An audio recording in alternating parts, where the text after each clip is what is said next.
Aware India educate India channel में आपका स्वागत है। मैथमेटिक्स से शुरुआत कर रहा हूँ वन डे बिफोर की। कल ही आपका एग्जाम और पूरी कोशिश होगी 100% हर बार की तरह इस बार भी पेपर वही आएगा जो मैं वन डे बिफोर में बताऊंगा। तो आप ज़्यादा से ज़्यादा बच्चों में इसको सर्कुलेट करेंगे। हालांकि मैं बहुत ज़्यादा तो तैयारी नहीं कर पाया, 2 दिन पहले ही अभी मेरा यूपीएससी का रिजल्ट आया और 6 साल की लड़ाई के बाद सुप्रीम कोर्ट में तो जीत गया, लेकिन रिजल्ट के मामले में निराशा लगी। इंटरव्यू में मैं रहेगा या जो भी है, कहा ना थोड़ी काबिलियत में कमी रही होगी। Winners never excuse and losers always है, तो एक्सक्यूज का कोई फायदा नहीं है। हाँ, लेकिन दो बहुत बड़ी सीख मिली जरूर है। कहते हैं ना कि जो सफलता जो है वो आपको खुशी देती है, तो सफलता आपको सीख देती है। तो आप सबके लिए भी, मेरे सभी व्यूअर्स को भी मैं सीख दे रहा हूँ कि एग्जाम में आप हमेशा पहले अपने पेपर को करो, बजाय इसके कि दूसरे की मदद से आपको कुछ नहीं मिलना है। तो कोशिश करनी चाहिए कि अपने पेपर पे ज़्यादा दूसरी एक और भी चीज़ की जो आपका इजी फैक्टर, जो आपको इजी लगता है वो आप पहले करिए। जैसे कि मेरे मैथ्स स्ट्रेंथ है, लेकिन मैं अगर उसको सोच रहा हूँ कि मैं बाद में करूँ, बाद में पता चलता है वो छूट ही गया, तो ये बहुत बड़ी एक निराशा का काम हो जाता है। जब आपको कहते हैं ना कि एग्ज़ाम तो आप अकेले देते हैं, लेकिन परिणाम दुनिया के सामने होता है, उसको आपको सबके बीच में शेयर करना पड़ता है। तो कोई दिक्कत नहीं है। आगे कहते हैं कि असफलता मिलती है तो उससे आपको बहुत सारी सीख मिलती है। तो आप सबको भी एक बहुत बड़ी सीख है कि आप अपने पेपर पे ध्यान दीजिए, बजाय इसके कि कोई भी अगर कुछ भी पूछे तो उसको आप बाद में पहले अपना पेपर करो। मैं तो कहता नहीं आप दूसरों को बताइए, हेल्प कीजिए, इससे कोई फायदा नहीं है। लेकिन कोशिश करिए कि सबसे पहले आप अपना पेपर करो और इजी टू डिफिकल्ट जाओ। ये नहीं कि जो इजी है तो मैं जल्दी कर लूँगा। ओवर कॉन्फिडेंस में कई बार काम खराब हो जाता है। जैसे आज इतने संघर्ष के बाद जब रिजल्ट लगता है तो मायूसी होती है, तो कोई नहीं, उससे भी उभरना होता है, कोई दिक्कत नहीं है। मेरी कोशिश है कि आपके वन डे बिफोर में मैं आपको कुछ नसीहत और कुछ ऐसे टॉपिक्स भी बताऊंगा जो कि इस बार के वन डे बिफोर में बिल्कुल नया होगा। लेकिन एक चीज़ और मैं बताऊँ कि मस्ट डू पार्ट 1, पार्ट 2 और ज्योमेट्री का जो पार्ट 1 पार्ट 2 लास्ट ईयर मैंने किया था उसे आप जरूर देखेंगे। मैं मार्किंग स्कीम से लेकर हर चीज़ आपको बताऊंगा कि कहाँ से कहाँ आपको टॉपिक में कैसे अटेम्प्ट करना है। तो आप इसको ध्यान से देखें, कॉपी और पेन लेकर बैठे। और सबसे पहले मैं पेपर में बताऊं कि आपका जो मार्किंग स्कीम है और मार्क्स का जो क्राइटेरिया है, ब्लू प्रिंट, एक्चुअली देखिए पिछले साल वन डे बिफोर की शुरुआत हुई थी तो पिछले साल का ये प्रिंट था, हालांकि मिटा दिया मैंने, कुछ खास डिफरेंस नहीं है। नंबर सिस्टम, अलजेब्रा जो है और कोऑर्डिनेट ज्योमेट्री, ये तीनों मिलाकर ही आपके 32 मार्क्स हो जाते हैं, क्योंकि अलजेब्रा आपका 20 मार्क्स है, नंबर सिस्टम 6 है और ये कोऑर्डिनेट ज्योमेट्री 6 मार्क्स का है। तो ये मोस्ट इजी टॉपिक्स है। और स्टैटिस्टिक्स एंड प्रोबेबिलिटी ये जो है आपके 11 मार्क्स है। और ज्योमेट्री, ट्रिग्नोमेट्री और मेंसुरेशन में 15, 12 एंड 10 मार्क्स के। अगर आप इसमें 4 भी ले लेते हैं तब भी आप 80 में से 55 मार्क्स तक पहुंच जाते हैं।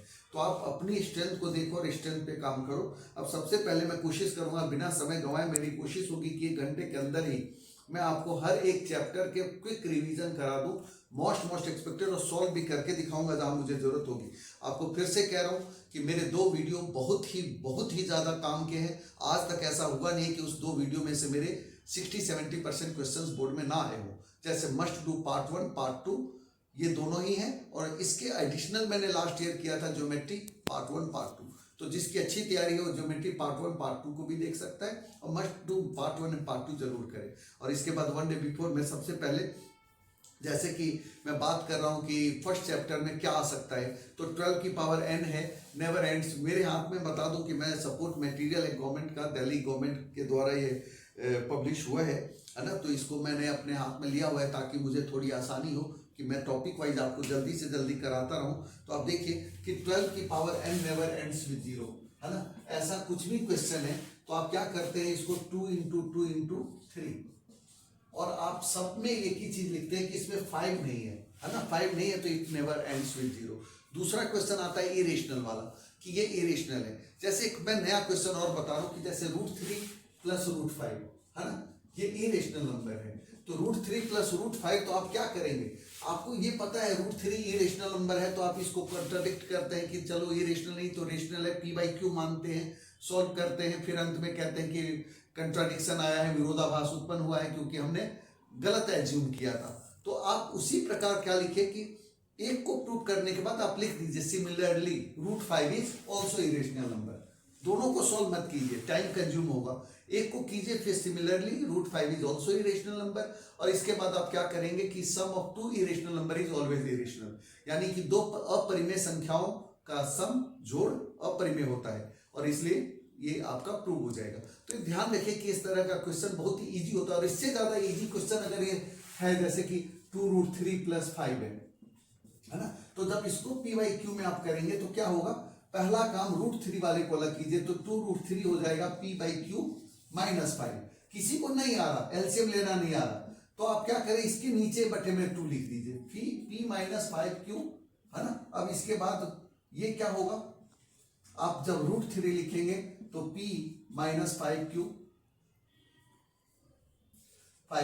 बटे में 2q। अब देखिए ये इरेशनल है और ये रेशनल है, यानी कि ये अपरिमेय है, ये परिमेय है, तो आप कहते हैं ये विरोधाभास उत्पन्न हुआ है। क्यों हुआ है, क्योंकि हमने गलत एज्यूम कर लिया था।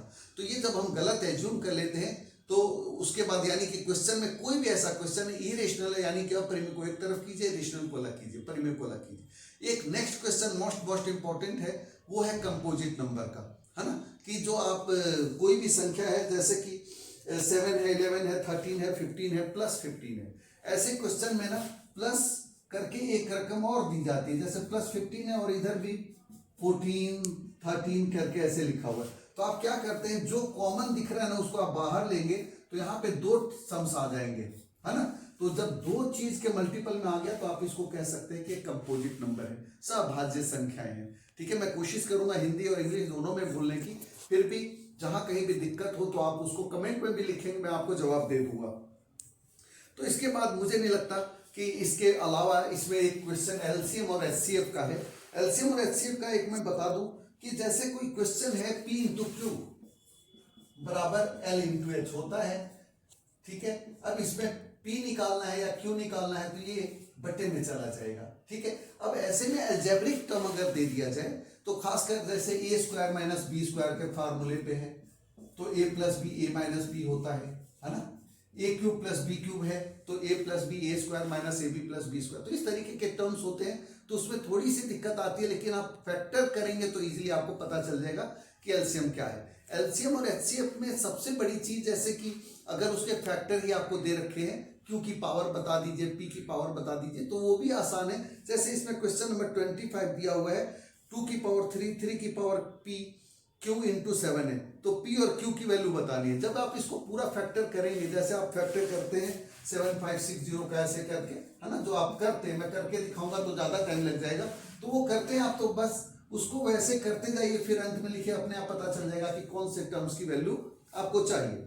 अब एक चीज और है कि जब हमारे पास क्वेश्चन है कि कोई भी संख्या है ना, उसमें कहता है 42 और 45 respectively, what is the minimum distance each should walk so that each can cover the same distance in complete steps। अब देखिए कि मॉर्निंग वॉकिंग कर रहे हैं और एक की मेजरमेंट 40 सेंटीमीटर की है, दूसरे की 42 है, तीसरे की 45 है ना, या इस तरह का कोई घड़ी की ही पॉइंट है, तो ऐसे में आपको सिर्फ और सिर्फ एलसीएम निकालना है, ठीक है। तो ये ध्यान रखिए, जब भी आपको लगे कि आंसर बड़ा सा रकम होना चाहिए तो एलसीएम निकालो, जब आपको लगता है कि आंसर छोटा होना चाहिए तो आप एचसीएफ निकालिए। एक और क्वेश्चन है, कहता है कि find the largest number that divides 31, 99 leaving remainder 5 and 8। तो आप ध्यान रखिए कि कहता है शेषफल 5 और 8 आना चाहिए, रिमाइंडर 5 and 8 आना चाहिए। तो आप क्या कीजिए, 31 में से 5 को माइनस कर लीजिए रेस्पेक्टिवली, यानी कि क्रमशः लिखा है, और 90 में से आप 8 को माइनस कर लीजिए। अब दोनों जो आएगा उसका एचसीएफ निकाल दीजिए, है ना। इस तरह के क्वेश्चन है। कोई भी क्वेश्चन अगर आपको ऐसा दिख रहा है तो इसको आप आसानी से कर सकते हैं। तो और देखिए क्वेश्चन कि find the smallest number which when increase by 17। ये बहुत ही ज्यादा इंपॉर्टेंट क्वेश्चन है। कहता है कि जब उसको 17 बढ़ा दिया जाए तो डिविजिबल हो जाता है 520 और 468 से। तो आप क्या कीजिए कि सबसे पहले इन दोनों का एलसीएम निकाल दीजिए। एलसीएम निकालो, कहाँ बढ़ाया जाता है, यानी कि उसमें -17 कर दीजिए, यानी कि पहले आप एलसीएम निकालिए और जब कहा जाए इंक्रीज्ड है तो माइनस कर दीजिए, डिक्रीज्ड है तो प्लस कर दीजिए, यानी कि काम यहाँ पे भी क्या है, आपको एलसीएम ही निकालना है। एक और क्वेश्चन मैं ले लेता हूं कि smallest number which when increase by 20 is exactly divisible by 90 and 144, है ना। अब देखिए 90 and 144 से डिविजिबल होना चाहिए। आराम से इनका एलसीएम निकालिए। एलसीएम आपका जो निकालने के बाद 720 आता है।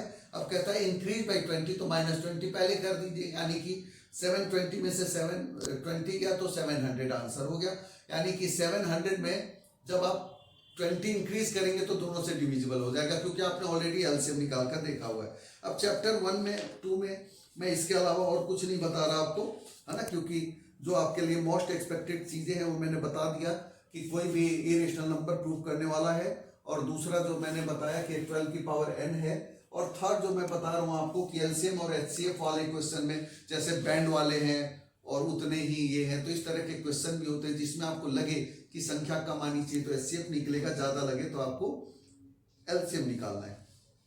अब देखिए चैप्टर 2 के अंदर सबसे पहले 1 नंबर के क्वेश्चंस आते हैं।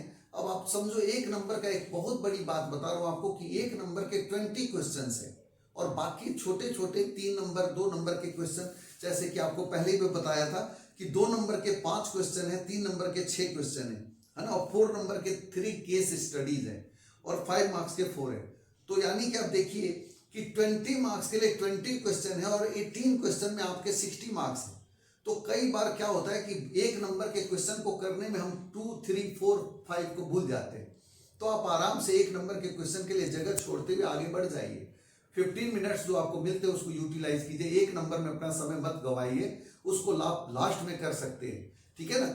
आप आराम से 21 क्वेश्चन नंबर से चालू कर दीजिए, 38 तक जाइए, फिर उसके बाद करते रहिएगा, है ना। तो ये चीज बिल्कुल ध्यान रखना है कि कोई भी क्वेश्चन आपको लगे कि टफ है तो उसको आप छोड़ दो, आप उसको बाद में करना। अब देखिए सेकंड चैप्टर में आता है कि कितने इसके जीरोज होंगे, तो जिसके जितने जीरोज होते हैं उतने ही एक्स एक्सिस को क्या करता है, इंटरसेक्ट करता है। तो इसके 2 जीरोज हैं, तो ये 2 जगह इंटरसेक्ट कर रहा है। अब देखिए इसके अलावा हम कई चीजों को और भी देखते हैं कि कैसे कैसे हमारा कोई क्वेश्चन निकलता है। सेकेंड चैप्टर में क्या होता है कि हमारा sum of fruits, product of fruits की बात होती है ना। तो सम ऑफ फ्रूट्स क्या है और प्रोडक्ट ऑफ फ्रूट्स कैसे निकालेंगे।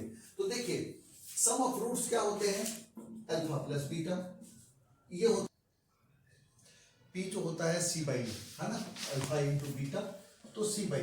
तो ज्यादातर क्वेश्चन में जैसे कि कोई भी इक्वेशन दिया और इक्वेशन निकालना है तो x square minus S x plus P, S और पी का use S x plus P, है ना, इक्वल टू 0। ये क्यों लिखते हैं हम, इसलिए क्योंकि एस और पी लिखते कई बार हमारे नए रूट्स दिए होते हैं। जैसे कहा कि नए रूट्स है अल्फा स्क्वायर बीटा स्क्वायर, या अल्फा स्क्वायर बाई बीटा, है ना, and beta square by alpha है ना, 2 ये नए रूट्स है। तो क्या होगा जब हम इसका एस निकालेंगे, तो अगर हम इसको एस की जगह सम ऑफ रूट्स पूरा लिखे तो हमारा थोड़ा टाइम जाता है। अगर एलसीएम लेंगे हम तो क्या होगा, बीटा से beta cancel, alpha cube plus beta cube, ठीक है। अब इसका फॉर्मूला हमें ऐसा लगाना है जिसमें alpha plus beta alpha into beta ही हो। जैसे ये है अल्फा प्लस बीटा का whole cube minus 3 alpha beta और अल्फा प्लस बीटा, ठीक है ना। अब यहाँ पे माइनस बी बाई ये जो इक्वेशन है वो दे दीजिए, और जो प्रोडक्ट की वैल्यू है वो दे दीजिए। तो इसके बाद क्या होगा, जैसे हम पी लेंगे तो alpha square by beta into beta square by alpha करेंगे तो क्या होगा, ये कैंसिल, तो अल्फा इंटू बीटा हो जाएगा। तो जो प्रोडक्ट है वो, और उसके बाद नए इक्वेशन में यहाँ हम रख देंगे, तो इससे हमारा काम आसान हो जाता है। और एक दूसरा और फॉर्मूला बता देता हूँ जो अक्सर पेपर में आता है, alpha square plus beta square का, है ना। तो ये क्या होता है, अल्फा प्लस बीटा का whole square minus 2 alpha beta. तो इसमें ज्यादातर क्वेश्चन कुछ और आने नहीं है, एस निकालना, पी निकालना, कितने जीरोज होंगे 1 मार्क्स के क्वेश्चन, और 2 मार्क्स से क्वेश्चन मैक्सिमम उसमें चला जाता है आपका, ठीक है ना। अब हम आ जाते हैं थर्ड चैप्टर पे, ये है पेयर ऑफ लीनियर इक्वेशन। ये क्या है कि इसमें एक तो क्वेश्चन जरूर आता है कि वो आप जो है लीनियर इक्वेशन है दोनों a1 बाई a2 बराबर b1 by b2 equals to c1 by c2, जब तीनों इक्वल होगा तो इसको हम कहेंगे कि मैनी सॉल्यूशन है, और जब a1 by a2 not equals to b1 by b2 है तो हमारा होगा यूनिक सॉल्यूशन, यानी कि जिसको हम अद्वितीय हल कहते हैं हिंदी में। अनंत हल है यानी कि तीनों बराबर है, कोई हल नहीं, नो सॉल्यूशन है, यानी कि जो हमारा इक्वेशन होता है कि a1x प्लस b1y बराबर c1 में, इधर लिखूंगा तो माइनस हो जाएगा, ऐसे ही है a2x प्लस b2y बराबर c2। अब देखिए क्वेश्चन में क्या होता है कि यहाँ पे कुछ रकम दे दी जाती है, जैसे ऊपर अल्फा माइनस 2 दे दिया, नीचे अल्फा दे दिया, है ना, मतलब वैल्यू रख के। तो इस तरीके से आप जब करेंगे, यहाँ पे a1 की जगह अल्फा है, नीचे कुछ और है, तो जब आप क्रॉस मल्टीप्लाई करेंगे तो आंसर निकल जाएगा। मतलब मिला जुला कर आपको केवल लिखना है कि फॉर यूनिक सॉल्यूशन तो उसमें आप a1/a2 not equal to b1/b2 का फॉर्मूला लगाएंगे, है ना। और जब आपको लिखना है मैनी सॉल्यूशन, जैसे क्वेश्चन है देखिए कि 3k+1, है ना, मैं लिख रहा हूँ ये क्वेश्चन 3k+1, ये सपोर्ट मटेरियल का क्वेश्चन नंबर 31 है, +1 × x है, ठीक है, +3y है, -2 है, ठीक है, बराबर 0 है। और यहाँ पे है k² + 1,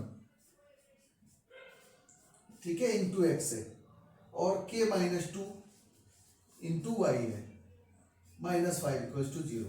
और कह रहा है इसमें कि k का वैल्यू निकालिए, नो सॉल्यूशन।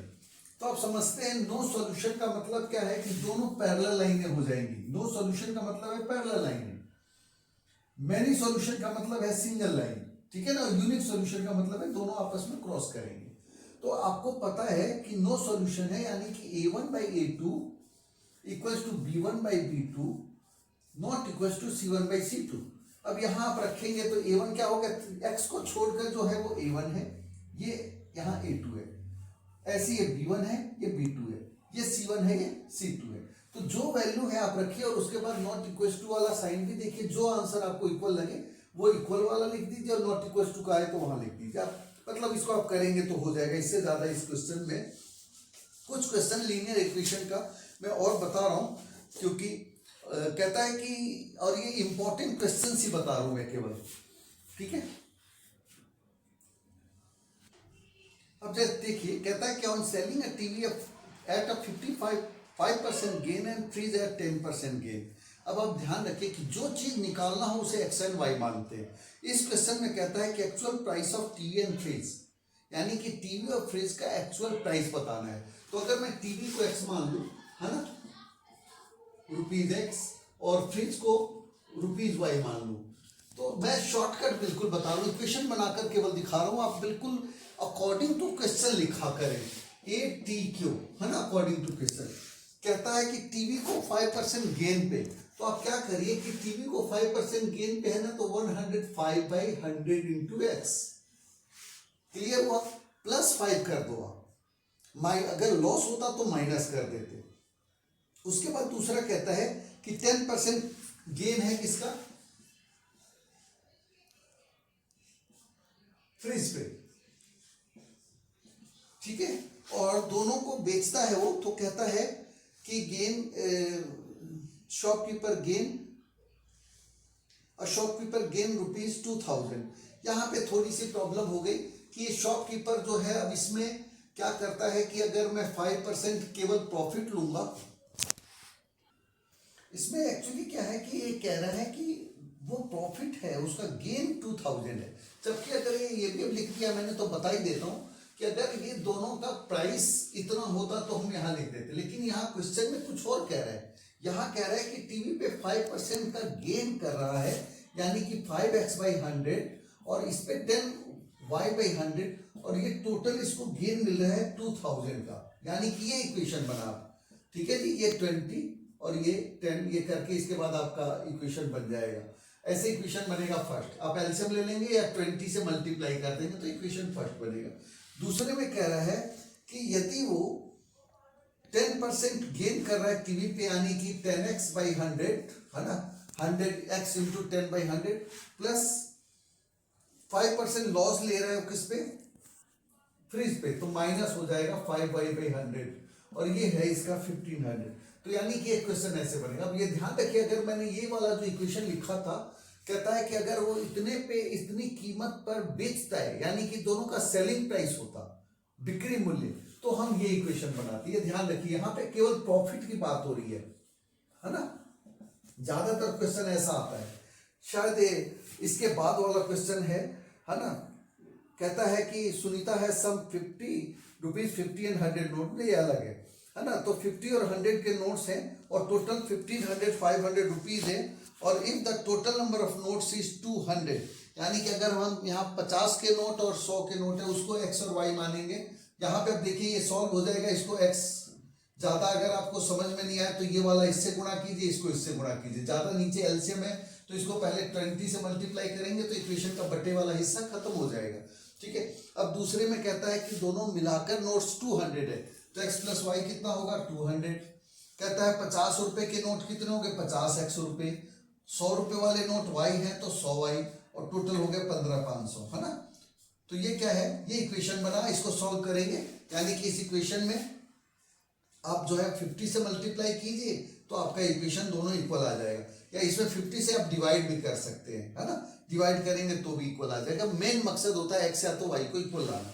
अब देखिए एक और क्वेश्चन देखते हैं कि कहता है ratio of income of 2 persons 3:4 है। मैं वर्ड्स प्रॉब्लम बताऊं कि थोड़ा टफ होता है, बच्चे इससे संकोच करते हैं, इसलिए मैं सॉल्व करके भी दिखा रहा हूं, लेकिन वे अगर आप 2-4 लाइनें जो भी लिखेंगे उससे स्टेप के नंबर होते हैं। तो कहता है कि 2 पर्सन्स है ए एंड बी, और उसके जो है इनकम का रेशियो क्या है 3:4, और रेशियो ऑफ देयर एक्सपेंडिचर है 5:7। तो आप ध्यान रखिए इनकम का रेशियो है 3:4, तो इनकम का आप कोफिशिएंट ले लीजिए x, यानी कि इनकम हो गया इसका 3x, तो इसका हो गया 4x, ठीक है ना। मैं अभी प्लस में लिखा है, अभी मैं इसको साइन चेंज करूंगा, क्वेश्चन को पढ़ लूं पहले। एंड रेशियो यहाँ एंड का साइन लगाता हूं, है ना, ये ए का है, ये बी का है, ठीक है। और फिर कहता है कि इनकम का एक्सपेंडिचर का है y, एक्सपेंडिचर का हमने लेट कर लिया कि एक्सपेंडिचर का कोएफिशिएंट y है, तो एक का एक्सपेंडिचर 5y होगा और दूसरे का होगा 7y, है ना।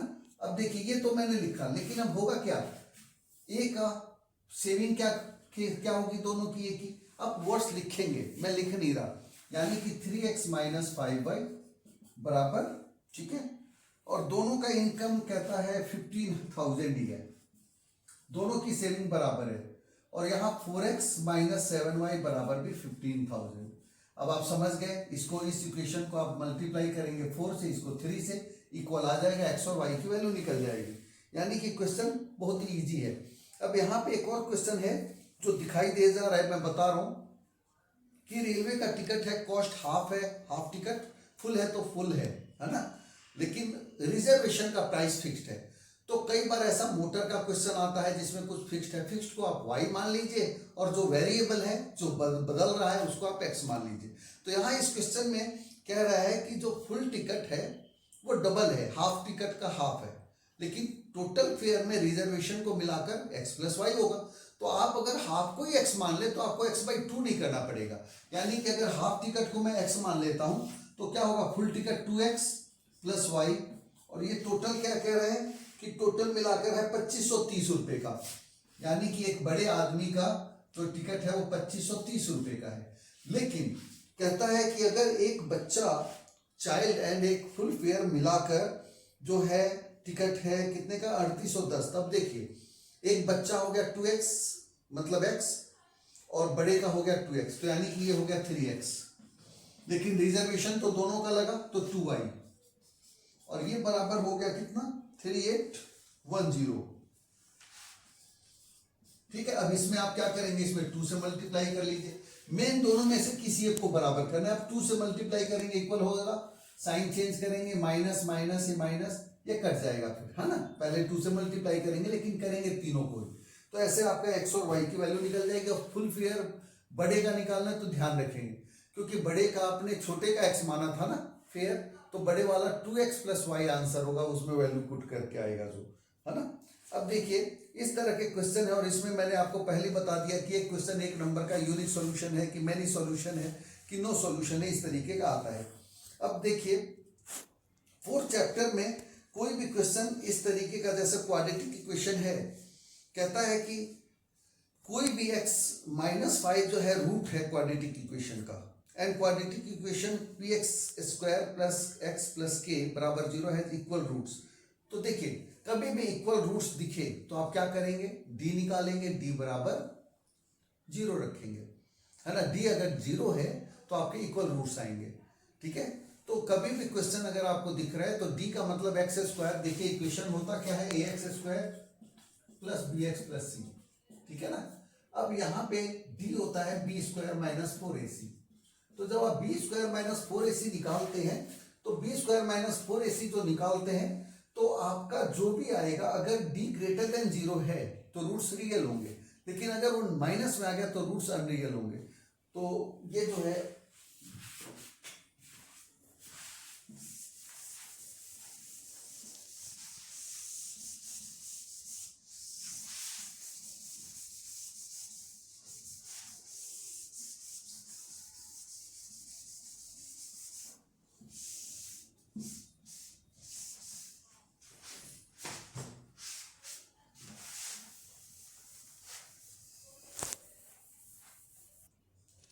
-5 is a root of quadratic. अब देखिए कोई भी रूट आपको दे दिया जाए, कोई जीरोस दे दिए जाए, शून्य के यानी कि दे दिया जाए, तो आप वहां वैल्यू पुट कर सकते हैं। यहाँ पे क्या है 2x² plus p x minus 15, 2x² plus p x minus 15।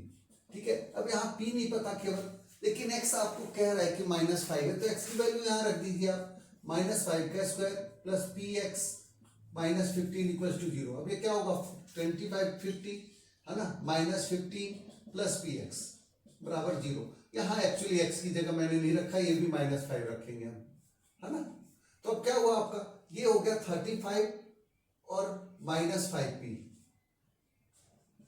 बराबर 0, तो 5p इक्वल टू 35, तो p की वैल्यू हो गई 7। अब कहता है दूसरे का भी यही 0 है, लेकिन यहाँ पे p है और यहां लिखा है x²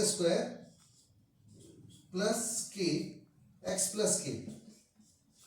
हाँ, अब यहां पे क्या करेंगे हम, अब हमें p की वैल्यू निकालनी है, तो हमें देखिए p की वैल्यू तो हमने यहां निकाल चुके, तो p की वैल्यू यहां रख देंगे। अब ये हमें k की वैल्यू निकालनी है और x की वैल्यू हमें ऑलरेडी पता है, तो -5 का स्क्वायर क्या होगा 25 और ये -5 भी था, तो ये होगा प्लस k इक्वल टू 0। अब ये देखिए 20 इंटू 7 हो गया, तो इस तरीके से k की वैल्यू हमारे पास निकल कर आ जाएगी, क्योंकि देखिए हमारे पास जो है 1 0 x की वैल्यू तो ऑलरेडी गिवन ही था आपके पास, है ना। तो एक वैल्यू आपको गिवन था, तो आप x की वैल्यू -5 रखेंगे, -5 का स्क्वायर 25 और ये हो गया आपका प्लस की जगह प्लस -5, तो 20 हो गया, तो k की वैल्यू हो गई आपकी, है ना, ये 27 करके 140 -140 करके आ जाएगा, है ना।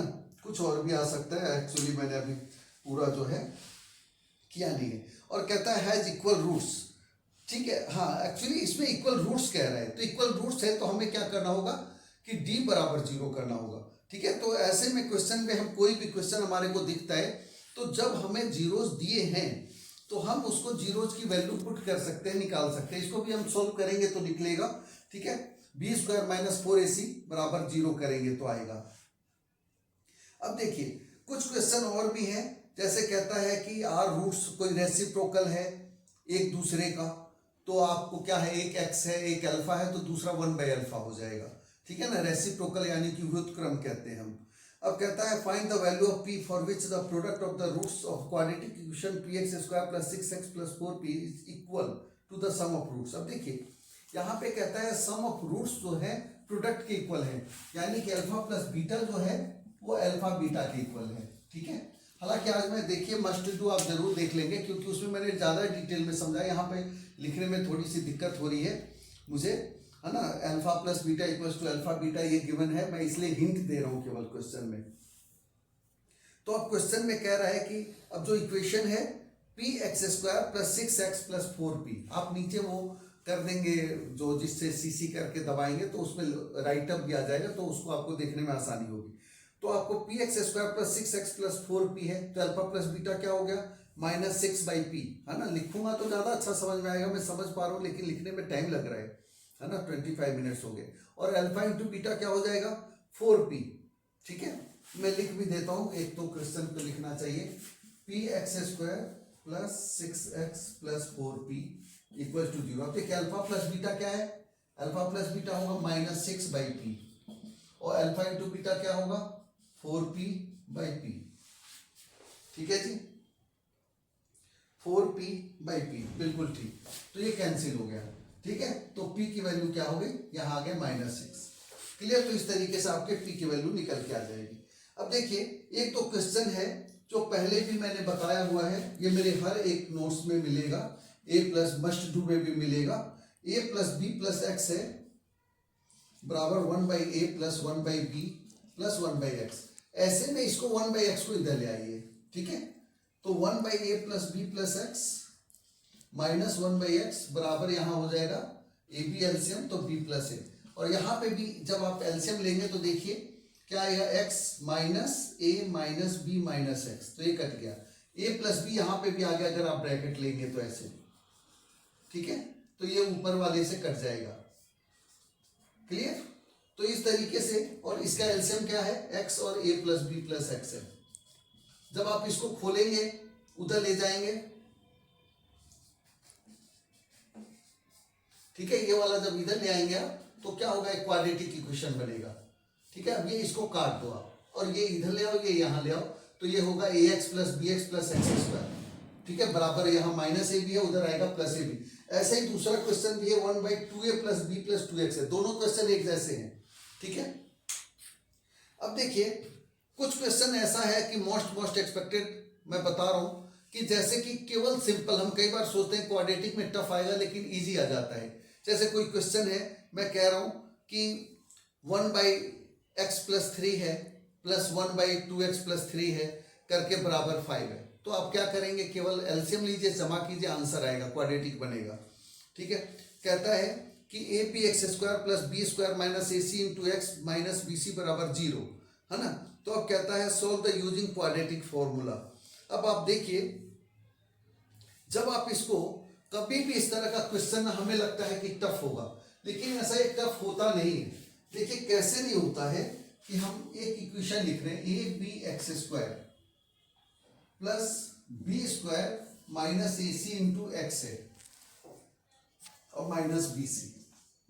अब देखो जरा, मैं इसको खोल रहा हूं, A B X square minus plus B square X minus A C X minus B C बराबर 0। अब जरा ध्यान दीजिए, इन दोनों में बी एक्स कॉमन आ गया तो बचा क्या, ए एक्स, बी एक्स कॉमन आया तो ए एक्स प्लस बी, और यहां पे क्या आया, दोनों में देखिए सी है ना, तो सी कॉमन लेंगे तो क्या आएगा, माइनस कर लिया है तो ए एक्स प्लस बी।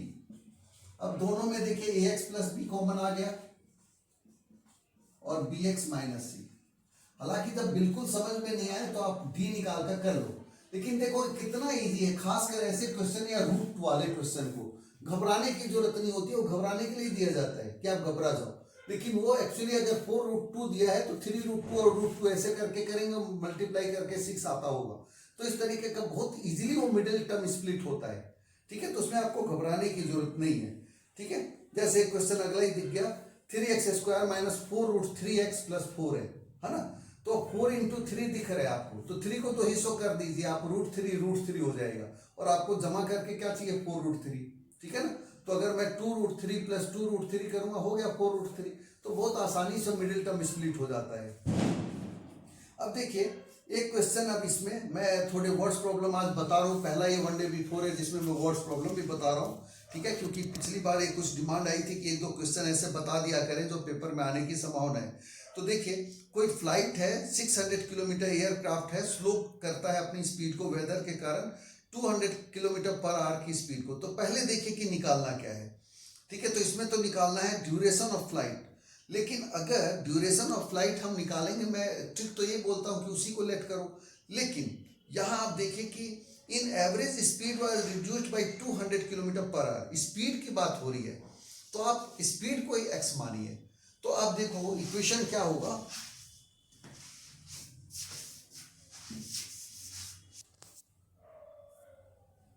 अब मान लो कि लेट द स्पीड भी हमने कर लिया x किलोमीटर पर आवर। ठीक है जी, तो अब 600 किलोमीटर डिस्टेंस है और 600 किलोमीटर पहले भी है। अब यहाँ पे कहता है कि उसने अपनी स्पीड को क्या किया है, 2 किलोमीटर पर आवर कम किया है। ठीक है ना, वाज रिड्यूस्ड, और उसको टाइम कितना लगा है, 30 मिनट्स का डिफरेंस आया है। यानी कि देखिए रिड्यूस किया है तो ज्यादा टाइम लगेगा, यानी कि यहाँ नीचे -200 और यहाँ x, और ये बराबर होगा आपका क्या, 30 मिनट्स, यानी कि 30/60। अब देखिए ऐसे क्वेश्चन में हम क्या करेंगे, 600 कॉमन ले लीजिए। हर क्वेश्चन है इस तरीके, सब में आपको कॉमन लेने के बाद ये 1 रहेगा, मैं लिख नहीं रहा हूँ, x - 200 और यहाँ हो गया x, यहाँ आया x -200। ठीक है, अब देखिए माइनस माइनस से प्लस हो गया, माइनस प्लस का बिल्कुल ध्यान रखिए कि गलत ना हो जाए। ठीक है, और ये बराबर हो गया ये 1/2 काट के, है ना। तो अब देखिए जब आप इसको करेंगे 200, मैं लिख नहीं रहा, ठीक है, और ये 2 को भी यही लिख देता हूं, यहाँ x स्क्वायर माइनस 200x। जब आप इसको इधर ले आएंगे तो इक्वेशन क्वाड्रेटिक इक्वेशन बना, सॉल्व करेंगे, वहां के बाद भी नंबर है। इसके बाद देखिए एक और क्वेश्चन है, डिनोमिनेटर न्यूमरेटर का क्वेश्चन। कभी भी डिनोमिनेटर और न्यूमरेटर यानी कि भिन्न वाले सवाल हो तो आप मान ही लो x/y। ठीक है ना, ये ऑलरेडी हम मानते हैं कि न्यूमरेटर x है, डिनोमिनेटर y है। ऐसे ही फिर कहता है कि न्यूमरेटर में 3 जोड़ दे, डिनोमिनेटर में 2 माइनस कर दे, या इसका न्यूमरेटर का डबल हो गया, डिनोमिनेटर में 3 घटा दिया तो ये हो जाता है 1/3, क्रॉस मल्टीप्लाई कीजिए, इक्वेशन बनेगा, है ना। फिर ऐसा ही क्वेश्चन दूसरा बनेगा, 2 इक्वेशन बनेंगे, सॉल्व करेंगे, आंसर आएगा। क्लियर। अब देखिए, या जो भी क्वेश्चन ऐसा भी हो सकता है कि उसमें वो ना भी बने, x/2x + 1। अब देखिए, जैसे कहता है कि नीचे का जो न्यूमरेटर है वो कहता है डिनोमिनेटर जो है वो उसका ट्वाइस से 1 ज्यादा है, तो साफ सी बात है ये 2x + 1 1 वेरिएबल में हो गया, ये 2 वेरिएबल होते हुए लीनियर का चला जाएगा, ठीक है ना। तो ये x/2x + 1, और कहता है इसका जो रेसिप्रोकल, वो रेसिप्रोकल है 2x + 1/x, इसका अपोजिट हो गया। दोनों का सम कहता है वो है 216/21। अब इसको आप 21 से मल्टीप्लाई करके जोड़ो, अब इसके बाद एलसीएम लेंगे तो क्वाड्रेटिक इक्वेशन बन गया, सॉल्व करेंगे, आंसर आएगा। 2 डिजिट नंबर वाले क्वेश्चन, 2 डिजिट नंबर वाले में भी हम सीधा 10x + y ऐड कर लेंगे, यूनिट प्लेस y मानेंगे, टेंस प्लेस x मानेंगे, फिर गलती हो जाती है, सीधा आप 10x + y मानेंगे, जब रिवर्स करेंगे तो 10y + x हो जाएगा, ठीक है ना। अब कहता है कि दोनों डिजिट का सम 9 है, तो यानी कि x + y = 9 होगा, पहला इक्वेशन, ठीक है ना। और फिर रिवर्स करने में डिफरेंस कहता है 27 है, तो 10x + y - 10y और प्लस का साइन माइनस हो जाएगा, बराबर 27। अब ये ध्यान रखिएगा कि किसमें से किसको माइनस करना है, ज्यादातर इसी तरीके के क्वेश्चन होते हैं।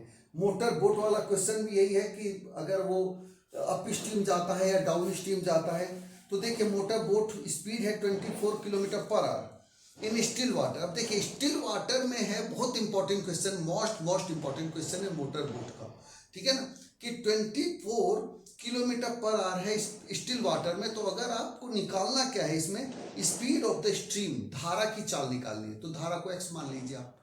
तो क्या होगा, जब वो हम जैसे नीचे उतरते हैं डाउन स्ट्रीम में स्पीड बढ़ जाएगी, लेकिन चढ़ने में स्पीड ज़्यादा मतलब कम हो जाएगी हमारी, ठीक है।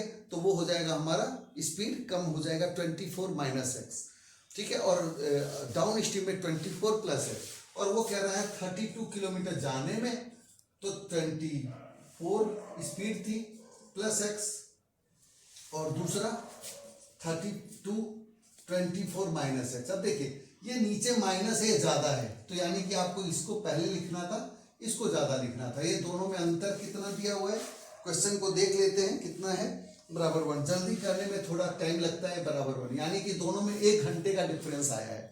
अब फिर से याद रखिए कि डाउन स्ट्रीम उतरने में हमें समय नहीं लगेगा। नीचे यहाँ पे क्या है, डिनोमिनेटर यहाँ माइनस किया तो ये ज्यादा है ना, तो ज्यादा है, तो ये 24 - x, ये क्या है, ज्यादा है, और ये कम है, ये कम है, तो कम से ज्यादा करेंगे तो आपका क्या होगा, ये क्वेश्चन में अगर मैं कर रहा हूं, ये ज्यादा है तो ये कम आएगा, ये कम है तो ये ज्यादा आएगा। तो इसलिए ये नीचे डिनोमिनेटर वाला जो है वो हमेशा क्या होना चाहिए, ज्यादा होना चाहिए, ज्यादा होगा तब तो ये मतलब ऊपर वाला हिस्सा ज्यादा आएगा। मतलब ये अगर हम माइनस लेंगे तो ये क्या होगा, 24 में से अगर कोई चीज आप घटाएंगे तो ये कम हो जाएगा, ये कम होगा तो ये वाला ज्यादा आ जाएगा, ज्यादा में से ही कम को घटाना है, ये ध्यान रखिएगा। अगर हमें ये माइनस है और ये प्लस है, अगर मैं इसको इधर प्लस करके इधर माइनस कर देता तो ये -1 हो जाता, उल्टा हो जाता। तो इसलिए ध्यान रखिए, ये सिंपल क्वेश्चन है, मैंने आया तो बता दिया। एक ऐसे ही क्वेश्चन है 480 किलोमीटर का है ना, तो सारे क्वेश्चन एक जैसे ही हैं। एक स्पीड x - 8 हो जाएगा, 8 किलोमीटर/आवर उसने कम किया, तो x - 8 और x। अब देखिए x - 8 और x में x - 8 इधर होगा और यहाँ x होगा, है ना, दोनों में कॉमन, इसमें भी 32 कॉमन आएगा, यहाँ पे क्या था 480 है, तो यहाँ पे 480 दोनों में है, ठीक है। तो ये बराबर कितना आ रहा है, इसमें कह रहा 3। तो ये ध्यान रखिए, ये माइनस यानी कि ये वाली रकम ज्यादा हो गई, क्योंकि नीचे कम है तो ये ज्यादा हो गई, ये नीचे ज्यादा है तो ये कम हो गई। तो ये ध्यान रखिए, इसके अलावा इसमें कुछ और नहीं करना है। अब देखिए 5th चैप्टर में मैं बताऊं कि कुछ क्वेश्चंस ऐसा है कि जैसे अर्थमेटिक प्रोग्रेशन में बहुत सिंपल आ जाते हैं, हम उसमें कंफ्यूज होते रहते हैं कि क्या होगा, है ना। देखिए जैसे कि मैं क्वेश्चन बताऊं आपको कि कोई भी संख्या कहे कि वो AP है, तो आप लिखिए for AP A2 - A1 = A3 - A2, यानी कि AP का मतलब है A2 माइनस A1 बराबर A3 माइनस A2। तो आप ध्यान रखिए, कोई पूछे कि AP है कि नहीं है, हमें कई बार लगता है कि वो AP नहीं है, जैसे √2, √8 है ना। अब देखिए ये इसका मतलब हुआ 2√2, √18। अब देखने में लग नहीं रहा ये AP है, लेकिन देखिए ये √2 हुआ, ये 2√2 हुआ, ये 3√2 हुआ, ये AP है, कॉमन डिफरेंस सेम है, ठीक है ना। तो ध्यान रखिए कि एक नंबर के क्वेश्चन ऐसे आ जाते हैं। दूसरी बात अब देखिए कि कहता है कि कोई भी संख्या AP है तो K का मान ज्ञात करो, है ना, P का मान ज्ञात करो, C का मान ज्ञात करो। तो आराम से दूसरे में से पहले को घटाइए, तीसरे में से दूसरे को घटाइए, P की वैल्यू निकल के आ जाएगी। इसके अलावा आपको कुछ नहीं करना, सीधा लिखिए, कंडीशन है ये, है ना, कि AP के लिए क्या चाहिए, A2 minus A1 equals to A3 minus A2। अब देखिए एक तो क्वेश्चन में और देख रहा हूं, जैसे कहता है कि 10 times of 10 term, 20 times of 20th term, तो AP का 30th टर्म। अब ध्यान रखिए आप, 20वें पद का 20 गुना, 30वें पद का 30 गुना है, तो 20 जमा 30 क्या, वो 50वां पद हमेशा 0 होगा, ठीक है। तो ध्यान रखिए कि ऐसे क्वेश्चन में अक्सर 0 आंसर आता है, ठीक है। अब एक और क्वेश्चन देखते हैं, कहता है कि इंटीजर्स है 14, 10 और 500 के बीच में जो डिविजिबल बाई 7 हो। तो अब देखिए डिविजिबल बाई 7 कैसे होगा, 10 तो होगा नहीं, तो 7 का जब आप करेंगे तो 14 होगा, 14। और उसके बाद 500 को आप जब 7 से डिवाइड करेंगे तो रिमाइंडर अंत में 3 आ जाएगा, तो माइनस कर दीजिए, यानी कि 497। कंफ्यूजन हो तो आप डिवाइड करके देख लीजिए, यानी कि 714 से लेकर 497 तक का आपको सम निकालना है। तो आपने क्या किया, 14 के बाद 21 करके लास्ट है 497। इससे आप an का फार्मूला लगाइए, n निकालिए, और n निकालने के बाद sn निकालिए। sn का फार्मूला क्या होता है, an होता है a plus n minus 1d।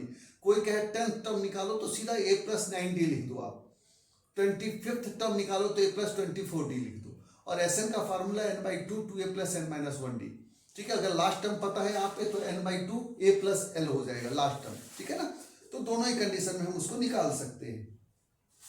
एक और क्वेश्चन है जो बड़ा इंपॉर्टेंट है इस बार मुझे लगता है कि mth term of AP is 1/n, nth term is 1/m। तो हमें शो करना है कि mnth टर्म जो है 1 होगा। जैसे देखिए कहता है am, ये क्या होगा, a plus m minus 1 into D, और ये है 1/n, और an a plus n minus 1 into D, और ये है 1/m। तो अब जरा ध्यान दीजिए कि ये है 1/m और ये है, ठीक है। अब जरा मैं इसको क्या करूं, माइनस करूं, तो देखो क्या होता है, ये कट जाएगा, ये माइनस कर रहा हूं मैं, am माइनस am। देखिए ऐसे क्वेश्चन में अक्सर ऐसा ही होता है। तो m माइनस n और माइनस माइनस ये प्लस हो जाएगा, तो ये हो जाएगा हमारा d बराबर 1, एलसीएम ले लेंगे हम यहाँ पे, mn हो जाएगा, तो ये ऊपर आया हमारा m माइनस n। अब ये तो कट ही जाएगा, देखिए तो कट ही गया, तो d की वैल्यू हो गई 1/mn। अब जब ये वैल्यू आप यहाँ रखेंगे पहले इक्वेशन में d की वैल्यू, तो आपका a की वैल्यू निकल जाएगी, a की वैल्यू भी mn रखेंगे यहाँ पे, तो ये कटेगा, ये आएगा, फिर आपके a की वैल्यू भी यही आ रही है 1/mn। तो अब क्या कह रहा है कि ऐसे में आपको निकालना है amn, यानी कि कहता है mnth टर्म amn निकालना है, ठीक है ना। तो amn क्या होगा, a प्लस mn माइनस 1 और इंटू डी की वैल्यू mn है। तो जरा देखिए 1/mn प्लस ये mn से mn कैंसिल हो गया, ठीक है, 1 माइनस 1/mn। अब जरा ये तो कट ही गया, बराबर 1 आ गया, बहुत अच्छा। देखो सॉल्व किया, मैंने सोचा था कि 1 या तो 0 ही आना चाहिए, तो ऐसे क्वेश्चन में ज्यादातर यही आता है। अब कोई क्वेश्चन ऐसा आपको कहे कि 25th टर्म है 1/24 और 24 टर्म है 1/25, तो दोनों में कहे कि दोनों को 25 इंटू 24 करके जो आएगा वो हमेशा 1 आएगा। तो इस तरीके का क्वेश्चन मैंने एक एग्जांपल दिया है, एक्यूरेट नहीं हो सकता है, लेकिन आंसर आप समझ गए होंगे। यानी कि ऐसे में वो, हाँ एक चीज और भी है, इससे नेक्स्ट क्वेश्चन में ध्यान रखिए कि अगर यहीं पे कोई कहे एसएम निकालो, एसएम, है ना, तो जब आप एसएमएन निकालेंगे ना तो 1/2 mn प्लस 1 होगा। ये ध्यान रखिएगा कि जब आप एसएमएन निकालेंगे तो एसएन का फार्मूला लग जाएगा, तो एसएन यानी कि mn/2 हो जाएगा, काट पीट के यही आएगा। अब जरा हम ध्यान देते हैं एक दो क्वेश्चन पे।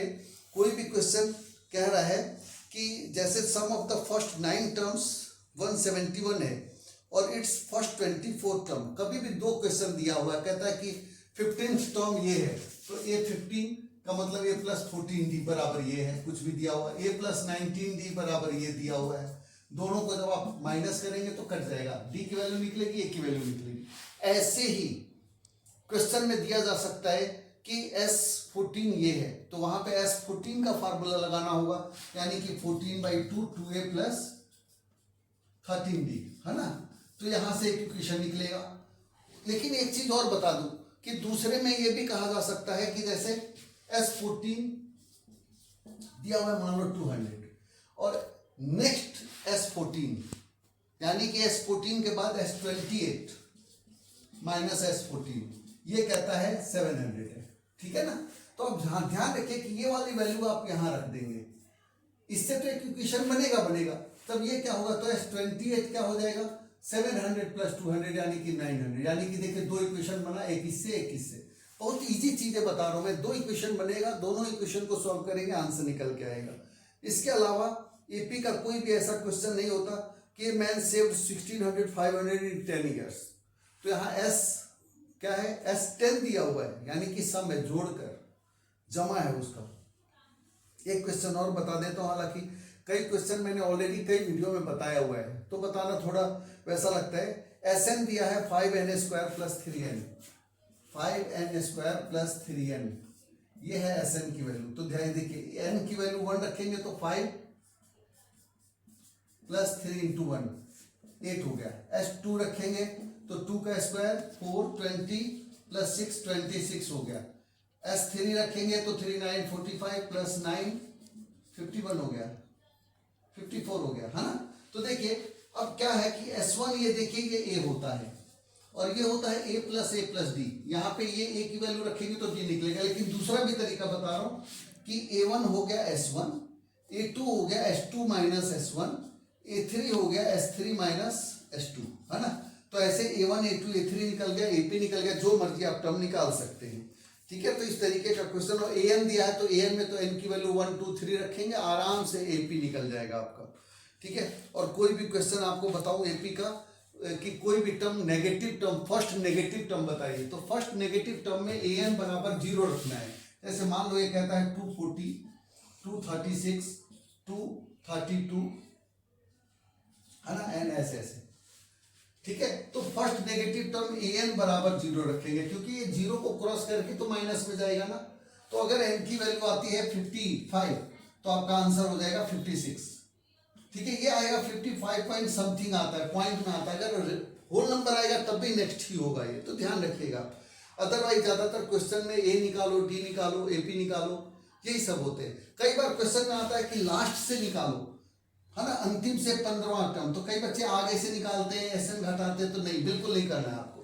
क्या कीजिए कि इसको रिवर्स कर दीजिए। अगर D है +5 तो आपका D दोबारा आ जाएगा, न्यू D आएगा आपका -5, ठीक है ना। और उसके बाद रिवर्स करके आप आराम से 15वां पद निकालना, 15th निकालो, 17th निकालो, जो मर्जी आप लास्ट से आप निकाल सकते हैं। एक क्वेश्चन और बता दूं, क्या आता है मिडिल टर्म निकालो। तो कोई नहीं, आप पहले AN का फार्मूला लगाओ, AN का फार्मूले से n निकालो कि लास्ट टर्म कौन सा है। अगर लास्ट आ गया आपका 25 तो 25 का मतलब क्या हुआ, 12 के बाद 13th टर्म आपका मिडिल टर्म हो जाएगा, ठीक है ना। क्योंकि ऑड नंबर है तो इवन वाला जो होगा, जैसे 12 दो हिस्सों में बांट दीजिए, नेक्स्ट वन आपका क्या होगा, मिडिल टर्म होगा, उसका मध्य पद होगा। अब देखिए अगर आपको इवन में है तो दोनों लिख दीजिए, ठीक है ना, क्योंकि AP का तो एक ही पद है, हालांकि क्वेश्चन में वैसे ही दिए जाते हैं। अब मैं आ जाता हूं नेक्स्ट में कि 2k - 1 2k + 1 और k ये तीनों AP में है। तो क्या कीजिएगा, A2 - A1 बराबर A3 - A2, सेम क्वेश्चन है ना।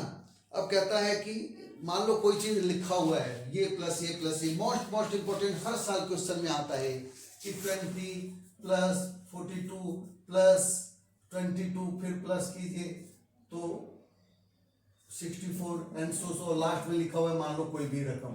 तो यहाँ पे आप AN का फार्मूला लगाइए, n निकालिए, फिर SN लगा दीजिए, सिंगल क्वेश्चन है, ठीक है ना। और कहता है कि 3 कंजिक्यूटिव एपी के टर्म है, तो एक चीज है 3 कंजिक्यूटिव एपी के टर्म है, तो हम क्या करेंगे ए माइनस डी ए और ए प्लस डी मानेंगे। इससे जब हम जोड़ते हैं तो डी से डी कैंसिल हो जाता है और ए की वैल्यू आसानी से निकल जाती है। लेकिन अगर 4 टर्म दे रखे हैं तो आप वहां मानिए ए माइनस 2d, ए माइनस डी, ए प्लस डी और ए प्लस 2d। अब जरा देखिए माइनस 2d माइनस डी, है ना, तो अब क्या हुआ यहाँ पे डिफरेंस कितना हुआ, नहीं गलत हो गया जी, ए माइनस 3d, ए माइनस डी, ए प्लस डी और ए प्लस 3d। देखिए यहाँ पे माइनस 3d है, 2d का डिफरेंस हो रहा है, तो 2d प्लस किया तो माइनस डी हो गया, फिर 2d किया तो ये हुआ। तो जब ये 4 टर्म है तो ए माइनस 3d, ए माइनस डी, ए प्लस डी और ए प्लस 3d लेंगे। 5 टर्म होंगे तो हम अलग, लेकिन ज्यादातर क्वेश्चन 3 तक ही आता है, ये भी नहीं आता है, ठीक है ना। तो 5 टर्म लेंगे तो हमारा 5 टर्म में क्या होगा, ए माइनस 2d, ए माइनस डी, ए प्लस डी और ए प्लस 2d, है ना।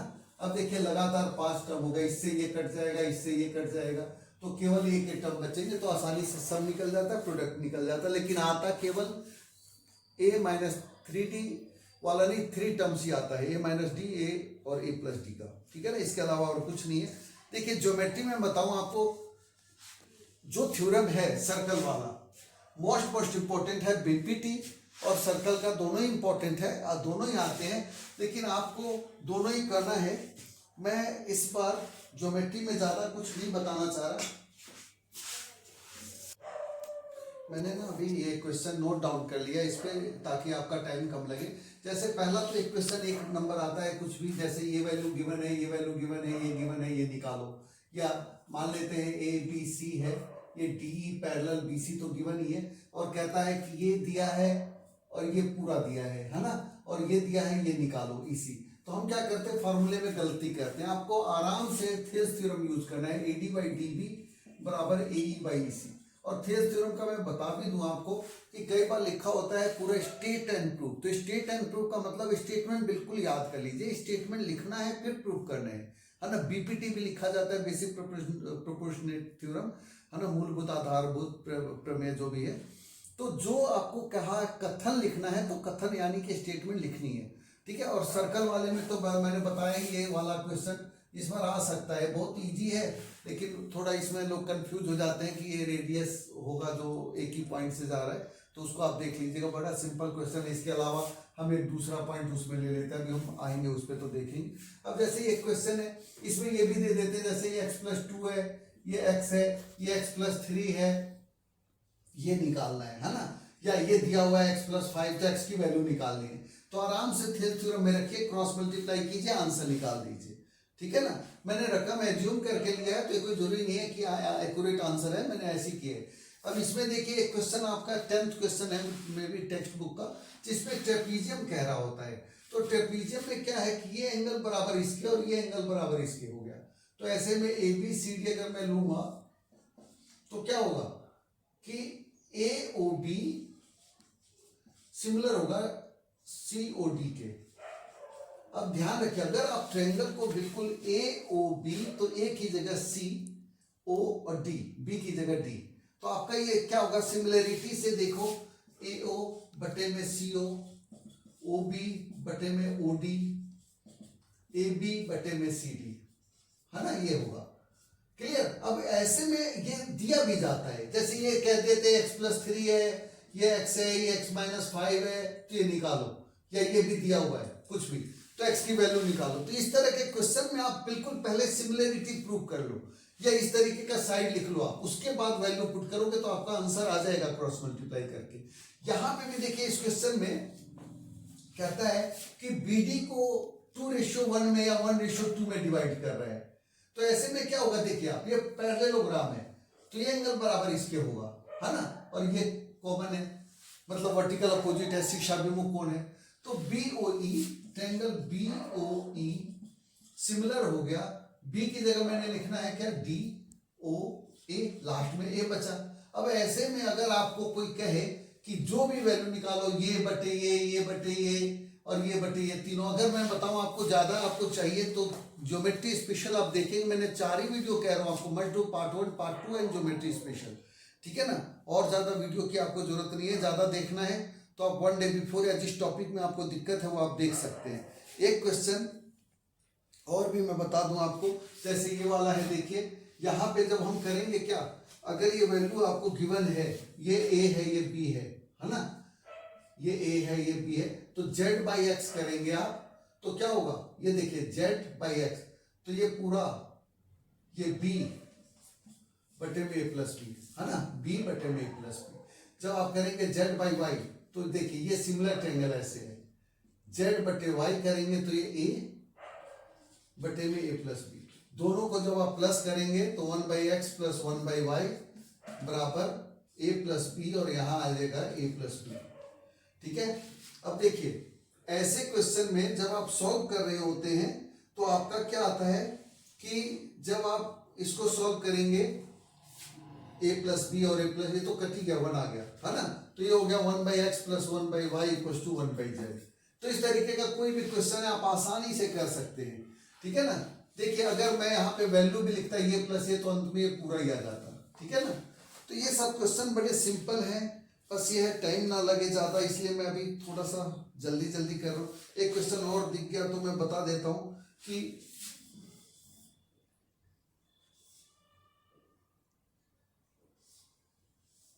अब जरा ध्यान दीजिए, ये लाइन इसके पैरेलल है तो ये बटे पूरा किसके होगा, ये बटे पूरे की। अगर ये लाइन भी इसके पैरेलल है तो ये बटे पूरा भी होगा इसके बराबर, तो दोनों बराबर हो गए, तो मैं लिख सकता हूं ये बटे ये बटे ये होगा। ठीक है ना। मैं यहां लिख नहीं रहा, टेक्स्ट बुक का ही क्वेश्चन है ये, A B C D E, मैं कुछ भी लिख रहा हूं यानी कि मैं बताने के लिए लिख रहा हूं, वैसे नहीं लिख रहा मैं। ए डी बटे ए बी बराबर हो जाएगा ए बी बटे ए सी के, क्योंकि ये दोनों इसी के बराबर है। ठीक है ना, वो मैंने इसके लिए आपको लिखा है।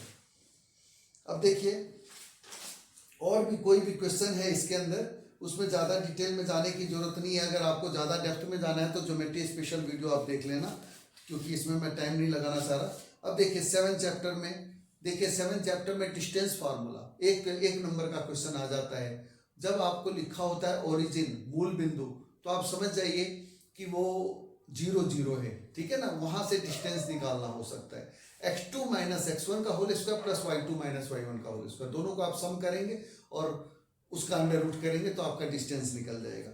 ठीक है ना। अब देखिए कहता है कि ये सर्कल दिया हुआ है, उस सर्कल का डायमीटर है। अब जरा एक क्वेश्चन मैं ले रहा हूं यहाँ पे कि कहता है find the point on x axis which are at a distance of 2√5 from the point 7 - 4, how much points are there. अब देखिए x एक्सिस पे है तो x एक्सिस पे आपको y बराबर 0 लेना है, यानी कि x 0 हो गया, और दूसरा पॉइंट आपको गिवन ही है 7 - 4 है ना, तो ये 7 - 4 है, और दूसरा पॉइंट आपको दिया हुआ है x 0 है। ठीक है। और कहता है दोनों के बीच का डिस्टेंस क्या है, 2√5 है, 2√5 है, इसकी जरूरत ही नहीं है। तो आप केवल डिस्टेंस फार्मूला लगाइए, स्क्वायर में रखेंगे तो ज्यादा आसानी है, 2√5 का स्क्वायर रहेगा, 7 - x का होल स्क्वायर माइनस 4 का होल स्क्वायर इक्वल्स टू, जो आप करेंगे तो हो जाएगा। अब देखिए ट्राइसेक्ट वाला पॉइंट क्या होता है, ट्राइसेक्ट में ये भी बहुत इंपॉर्टेंट क्वेश्चन अक्सर पेपर में आता है ना। ट्राइसेक्ट में पहले पॉइंट के लिए 1 और ये हो गया 2, और दूसरे पॉइंट को निकालना है तो ये 2, ये रेशियो 1, यानी कि सेक्शन फार्मूला लगेगा m1 x2 plus m2 x1 by m1 plus m2 x1 plus वैसे m1 y2 plus m2 y1 बटे में m1 प्लस m2, और यहाँ पे आप x वाला टर्म लेंगे तो x का निकलेगा, पहले में रेशियो 1:2 लेंगे, m1 की वैल्यू 1 होगी, m2 की 2 होगी, है ना। आपको जिसको आता है उसके लिए इजी है, नहीं तो इतना समझाने से बात बनेगी नहीं। इसी का एक क्वेश्चन और भी है जिसमें इक्वेशन दे दिया जाता है, तो आप समझ जाइए कि जब इक्वेशन दिया जाता है ऐसे क्वेश्चन में, उसमें रेशियो दिया होता है k, तो जब आपको रेशियो निकालना है तो आप आराम से m1 m2 मत मानिए, उसमें फंस जाएंगे आप हमेशा k रेशियो 1 मानेंगे। ठीक है ना, ये a और b दिया हुआ है, तो ऐसे में x एक्सिस दिया है तो x और y 0 हो जाएगा, 0 के इक्विवेलेंट करेंगे, k का मान रखेंगे तो आ जाएगा आपका आंसर। लेकिन अगर यहाँ पे कोई इक्वेशन दे दिया जाए जैसे 2x + 3y = 5, तो यहाँ पे आप जो x और y की जो वैल्यू यहाँ निकल के आएगी, दोनों ही k के टर्म में हो सकता है, k के टर्म में है तो यहाँ रखेंगे इक्वेशन में, तो आपका आंसर निकल के आएगा, है ना। इस टेक्स्ट बुक का क्वेश्चन मैं बता देता हूँ। क्वेश्चन नंबर सपोर्ट मटेरियल में 34 है, इंग्लिश मीडियम में पेज नंबर 100 पे, है ना। यहाँ पे इक्वेशन दिया है 2x माइनस वाई प्लस के बराबर 0, तो फाइंड द वैल्यू ऑफ के। तो आप क्या करेंगे, पहले तो ट्राइसेक्टेड एक पॉइंट है Q such that P is nearer to A। तो इसमें मैं बताऊँ आपको, P also lies on the line, तो P कहता है उस लाइन पे है, तो P की वैल्यू निकालिए। P की वैल्यू आप K के टर्म में मानकर चलिए, आपकी P की वैल्यू, अच्छा ट्राइसेक्ट ही करना है, दोनों पॉइंट गिवन है, तो इसमें तो कोई दिक्कत ही नहीं है, क्योंकि 2 1 और 5 माइनस 8 है। P की वैल्यू निकालेंगे, आप ट्राइसेक्ट करेंगे, तो यानी कि P अगर इधर है नियरर, तो 1:2 करेंगे तो P की वैल्यू निकल जाएगी, वो आप इक्वेशन में रखेंगे, है ना। तो वहाँ K की वैल्यू निकल जाएगी। 2x माइनस वाई प्लस के बराबर 0 है। मान लेते x की वैल्यू 5 आ गई, तो 2 × 5 हो गया, y की वैल्यू आ गई, वो रखेंगे तो आंसर निकल जाएगा। क्वाड्रेटिक इक्वेशन के एक दो क्वेश्चन मैं और बता दूं आपको, जैसे सेंट्रॉइड निकालना। सेंट्रॉइड क्या होता है, केंद्रक होता है। ये केंद्रक क्या होता है, x1 plus x2 plus x3/3, है ना। x1 plus x2 plus x3/3, ये पॉइंट होता है सेंट्रॉइड। और ऐसे y1 plus y2 plus y, कई बार ये पॉइंट गिवन नहीं होता, ये दिया होता है, तो यहाँ बराबर में रखेंगे, कैंची गुणा क्रॉस मल्टीप्लाई करेंगे तो आंसर निकल जाएगा, ठीक है ना। ऐसे पैरेललोग्राम का होता है। पैरेललोग्राम में हम क्या करते हैं, AC का जो मिड पॉइंट होगा वो BD का मिड पॉइंट होगा, है ना। यहाँ पे वैल्यू नहीं गिवन होता है, x मान लो दिया हुआ है 5 है, यहाँ 0 है, y है ना। ये बाकी दो पॉइंट दिए होंगे 3 4 5 6, मैं वैल्यू कुछ भी ले रहा हूँ, तो इसलिए आपको समझिए 5 + x/2 = 0 + 3/2, यानी कि जो इसका मध्य बिंदु मिड पॉइंट होगा वो इसका भी मिड पॉइंट होगा, इक्वल रखेंगे तो आंसर निकल जाएगा। करके देखेंगे तो आ जाएगा। सिंपल क्वेश्चन बता रहा हूँ, उससे ज्यादा मैं नहीं बता रहा इसमें। अब देखिए, क्वाड्रेटिक इक्वेशन के बाद अगर मैं आगे बढ़ूं तो एक दो क्वेश्चन हम इसमें ये भी देख सकते हैं कि कोई कहता है कि कोलिनियर है, लीनियर है, यानी कि रैखिक, एक रेखा पे है, तो क्या होगा, AB + BC = AC, तीनों निकालिए और इक्वल कर दीजिए। कोई कहता है कि समकोण त्रिभुज है, राइट एंगल ट्रायंगल है, तो तीनों साइड निकालो, फिर पाइथागोरियन ट्रिक पे आ जाता है, तो कह दीजिए कि ये स्क्वायर में ही रखेंगे तो उसको आपको इजी रहेगा। अब हम आ जाते हैं ट्रिग्नोमेट्री पे। ट्रिग्नोमेट्री में मैं ज़्यादा नहीं बता रहा, क्योंकि मैंने पहले कहा कि बहुत थोड़ा सा क्वेश्चन है, थोड़े बहुत ट्रिक बता देता हूँ। अगर आपको कहीं पर भी क्वेश्चन में दिखे 1 + sin 1 - sin 1 + cos 1 - cos, तो आपको उसको रेशनलाइज करना है ना। यानी कि 1 - cos है, तो आप देख लो, जैसे क्वेश्चन है 1 + sin θ बटे में 1 - sin θ = tan θ + sec θ। क्या करूं, नहीं करूं तो क्लियर नहीं हो रहा, कर रहा हूं तो टाइम लग रहा है। जैसे यहाँ पे 1 - sin है, अब मैं यहाँ पे देख रहा हूँ कि tan लाना है, तो tan के लिए क्या चाहिए मुझे, नीचे sin/cos tan होता है, तो नीचे cos चाहिए। cos चाहने के लिए मुझे क्या करना होगा, प्लस से गुणा करना होगा। यानी कि अगर मैं इसमें 1 + sin θ से ऊपर नीचे गुणा कर दूं तो क्या होगा, मैं लिख नहीं रहा बार बार, तो 1 + sin θ का होल स्क्वायर हो जाएगा ऊपर वाला, और नीचे हो जाएगा 1 - sin² θ। 1 - sin² θ क्या हो जाता है, cos² θ हो जाता है। दोनों का अंडर रूट करेंगे तो स्क्वायर हट जाएगा। तो देखिए 1/cos θ क्या होगा, sec θ, और sin/cos θ क्या होगा, tan θ। ये आ गया। यानी कि इसी तरीके के क्वेश्चन होते हैं, बहुत सिंपल आने वाला है आपका इस ट्रिग्नोमेट्री के अंदर। ज्यादा एक दो क्वेश्चन मैं और बता देता हूं आपको। जैसे देखिए x बराबर है P sec θ + Q tan θ, ठीक है ना। ऐसे साइन और कॉस में भी ऐसा क्वेश्चन है, और y की वैल्यू है P tan θ + Q sec θ। अब जरा देखिए, हमें लाना क्या है, x² - y² = P² - Q²। आंख बंद करके ध्यान रखिए, ऐसा क्वेश्चन जो LHS है ले लीजिए। जब मैं x² करूंगा तो क्या होगा, P² sec² θ, ठीक है ना। मैं यही लिख देता हूं, P² sec² θ + Q² tan² θ, है ना, + 2PQ sec θ tan θ। क्लियर। अब इसको जब मैं y को करूंगा, मैं माइनस का साइन कर लूंगा, इसलिए मैं लिख रहा हूं P² tan² θ + Q² sec² θ - 2PQ sin sec θ को। अब देखो मैं माइनस कर रहा हूं, क्योंकि मुझे जो लाना है वही तो करना है। ये कट गया ऑलरेडी, नहीं कटा, P² कॉमन हुआ, sec square minus ten square theta हो गया, यानी कि 1 होता है। ऐसे ही साइन का होगा तो sine square plus cos square, वहां पे क्वेश्चन में होगा x square plus y square, तो sine square plus cos square 1 हो जाएगा। देखिए यहाँ पे भी क्या हुआ, माइनस का साइन ले रहा हूं मैं, तो Q square sec square minus ten square theta हो गया।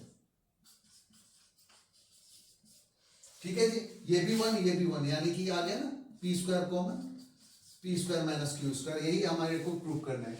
ऐसा ही क्वेश्चन है एक्स बराबर A sine theta plus B cos theta करके, तो वहां पे होगा x square plus y square बराबर A square plus B square. ठीक है ना, दोनों को जब आप प्लस करेंगे, वहां यहाँ माइनस किया है ना, वहां में प्लस करना होगा। दोनों इक्वेशन ऐसे लिखेंगे करेंगे तो आंसर आ जाएगा। एक क्वेश्चन और दिखाई दे रहा है तो मैं लिख देता हूं कि सेक थीटा बराबर है एक्स प्लस 1/4x। ठीक है ना, अब देखिए इसको क्या करेंगे आप, सबसे इजी तरीका 4x कॉमन लिया तो 4x स्क्वायर प्लस 1 हो गया। अब ये हो गया h, ये हो गया b, ऐसे में p निकाल लेंगे। ठीक है ना, ये इजी, ये इसका ट्रिक भी है, लेकिन मैं ऐसे यूं बता रहा हूं कि यूनिवर्सल तरीका है कि p b और h में से कोई दो पता हो तो तीसरा निकाल लेते। एक और क्वेश्चन दिया हुआ है, जैसे 3 tan थीटा 3 sin थीटा बराबर 4 cos थीटा, है ना। अब देखिए 3 sin थीटा है, साइन बाई कॉस करूंगा तो क्या होगा, बराबर 4/3, यानी कि tan थीटा बराबर 4/3, यानी कि इस तरह का क्वेश्चन है, ये ऐसे लिख दिया और उसके बाद वैल्यू निकालने को कहा जा रहा है। यहां कहा जा रहा है कि 6 sin theta minus 2 cos theta बटे में 6 sin थीटा की जगह 16 sin थीटा, ये तो आप आराम से क्या कीजिए, इसमें cos थीटा से डिवाइड कीजिए तो sin बाई cos tan हो जाएगा, यहाँ cos बाई cos 1 हो जाएगा, यहाँ sin बाई cos tan हो जाएगा, ये फिर tan थीटा की वैल्यू रख दीजिए। और ये तो और भी ट्रिकी है, 3 sin की जगह 6 है तो इसकी वैल्यू हो जाएगी 8 cos theta, 8 cos theta minus 2। तो मतलब आप ये बाकी ये यूनिवर्सल तरीका है, यहाँ पे sin बाई tan थीटा 4/3 हो गया तो h निकालेंगे तो 5 आ जाएगा, यानी कि वैसे भी कर सकते हैं, किसी भी तरीके से ऐसे क्वेश्चन को हम कर सकते हैं। बाकी कोई भी ट्रिग्नोमेट्री में प्रूव करने को अगर आपको दिक्कत आए तो आप वहां साइन और कॉस में कन्वर्ट कीजिए, प्रूव हो जाएगा। एक और क्वेश्चन दिखाई दे रहा है, जैसे कि 1/cosec प्लस cot थीटा है माइनस 1/sin थीटा है, ऐसे ही 1/sec प्लस tan होगा माइनस 1/cos थीटा होगा। ऐसे तो cos वाले को एक तरफ ले जाइए और दूसरे को, क्योंकि वहां पे क्या होता है sec माइनस tan और sec प्लस tan एलसीएम हो जाता है, ये LCM sec square minus tan square हो जाता है, वो हो जाता है 1। ऐसे ही जब हम 1 माइनस कॉस स्क्वायर थीटा लिखते हैं तो उसका मतलब 1 plus cos theta 1 minus cos theta भी हो जाता है, ए स्क्वायर माइनस बी स्क्वायर के फार्मूले पे। तो ध्यान रखिए ये सब छोटे मोटी चीजें हैं, जिसको भी आता है ऐसे क्वेश्चन केवल फॉर्मूले लगाएंगे तो आपका आंसर निकल जाएगा। हाइट एंड डिस्टेंस पे आ जाता हूं मैं, देखिए ट्रिग्नोमेट्री स्पेशल, मेंसुरेशन स्पेशल, ये दो ऐसे हैं जिसको ज्यादा एडिशनल चाहिए वो उसमें देख ले। मैं अभी 1 डे बिफोर में केवल मोस्ट एक्सपेक्टेड ही बता रहा हूँ। अब देखिए हाइट एंड डिस्टेंस का एक दो क्वेश्चन कहता है कि from a window 60 metre high above the ground of a house in a street the angle of elevation and depression of the top and foot. अब देखिए कहता है कि एक बिल्डिंग है, इस बिल्डिंग से टॉप पे ये एंगल ऑफ एलिवेशन यानी कि उन्नयन कोण और ये डिप्रेशन। अब ध्यान रखिए आप, कहता क्या है कि एक 60 मीटर की हाई है और जब ये इससे ऊपर उन्नयन कोण देख रहा है, यानी कि जो ये वाला टावर है ना ये ज्यादा बड़ा है, तब ये एलिवेशन एंगल, एलिवेशन का मतलब ऊपर की तरफ देखना होता है और डिप्रेशन यानी कि नीचे की तरफ देखना होता है, यानी कि ये वाला एंगल आपका कहता है 60 डिग्री है और दूसरा एंगल कहता है क्या है 45 डिग्री है। तो ये 45 है, तो अब देखिए ये 45 है तो ये भी 45 डिग्री हो जाएगा। अब यहाँ पे 60 है तो tan 45 लेंगे तो ये निकल जाएगा, ये निकल गया तो ये निकल जाएगा, tan 60 लेंगे तो ये निकल जाएगा, इसमें ये 60 है तो ये भी 60 है, इस पूरे में इसको जोड़ेंगे तो पूरी हाइट निकल जाएगी, यानी कि सिंगल क्वेश्चन है। अब कहता है एक एरोप्लेन है, वो एरोप्लेन 30 डिग्री का एंगल बनाने लगता है 30 सेकंड में, यानी कि पहले देखो अब साफ सी बात है एरोप्लेन आसमान में उड़ेगा, है ना, मैं यहाँ उड़ाऊं, ठीक है, ये एरोप्लेन है, पहले यहाँ था, ये एंगल बना रहा था 60 डिग्री का, 30 सेकंड के बाद ये बनाने लग गया है एंगल 30 डिग्री का। तो साफ सी बात है पहले इसकी हाइट दी होगी जरूर, हाँ 3600√3 है।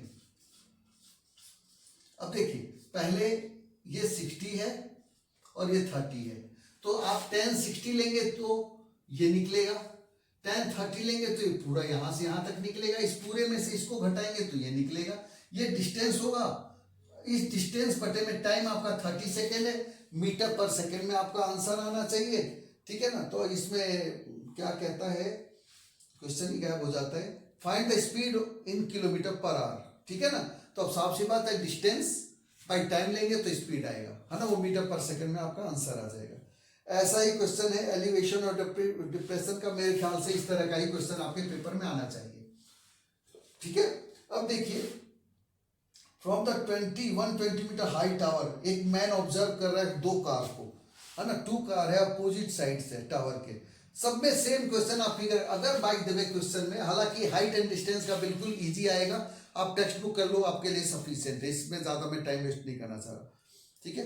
जैसे कोई कहता है कि अगर ये क्वेश्चन में ये है और इसमें फ्लैग है ना, ये वाला, ठीक है ना, और ये फ्लैग की हाइट दे रखी है, पूरा नहीं दे रखा, तो आप समझ जाइए कि ऐसे में जब यहां से इसका एंगल और ये वाला एंगल, है ना, ये फ्लैग है, ठीक है, तो ये पूरा नहीं दिया तो हम इसको h और x मानते हैं, अदरवाइज h और x की मानने की जरूरत नहीं होती, कोई एक भी साइड पता है। आप देखो हम लेते क्या है, साइन कॉस टेन में क्या लेते हैं, तीनों में वो लेते हैं जो एक गिवन है वो निकालना दिया होना चाहिए और जो निकालना है वो दोनों होना चाहिए। मान लो अगर मुझे h पता है और p निकालना है तो साइन लूंगा, अगर मुझे p पता है b निकालना है बेस तो मैं 10 लूंगा, साइन कॉस टेन में से तीनों में से वैल्यू याद रखिए। अब हम आ जाते हैं सर्कल में। देखिए सर्कल में भी मैं ऑलरेडी बता चुका हूं कि जो ऑलरेडी मैं करा चुका हूं वही एक क्वेश्चन और एक्स्ट्रा आज करा रहा हूं, ठीक है। जैसे देखिए कि ये क्वेश्चन है, शॉर्टकट में कुछ चीजें बता रहा हूँ, हालांकि ज्योमेट्री स्पेशल पार्ट 2 में है सारा चीज, मैं हालांकि शॉर्टकट में बता रहा हूँ आपको कि टेक्स्ट बुक के ही क्वेश्चन आएंगे, इससे ज्यादा एडिशनल आने की चांसेस नहीं है, खासकर ज्योमेट्री में।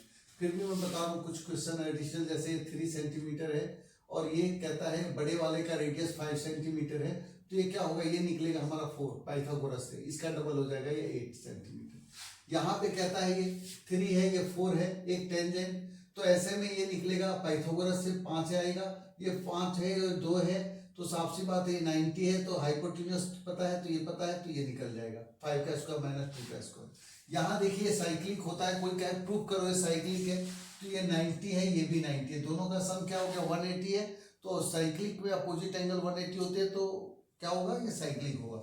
अब कोई कह रहा है कि ये 30 डिग्री है, तो ये कितना होगा, ये 30 है तो ये 150 डिग्री होगा, दोनों का सम 180 होगा, ठीक है ना। अब यहाँ पे ये ऐसे ये इन दोनों का सम भी 180 होता है, ये कहता है 140 डिग्री है, तो ये क्या हो गया 40 डिग्री होगा। इसको प्रूव करना भी आता है, प्रूव करने को होता है वो ऑलरेडी मैं करा चुका हूँ, इसको ऐसे ऐसे मिलाएंगे हम, ठीक है ना, और 1 2 3 कॉन्ग्रेंट कर लेंगे इस दोनों ट्रायंगल को, फिर हम उसको बताएंगे एंगल 1 बराबर 2, 3 बराबर 4, सारा मिलके सर्कल का 360 होगा, 360 में सबके जोड़े बन रहे तो 2 से डिवाइड होगा, 180 आ जाएगा एक पेयर, है ना, यानी कि ये प्लस ये 180 हो जाएगा।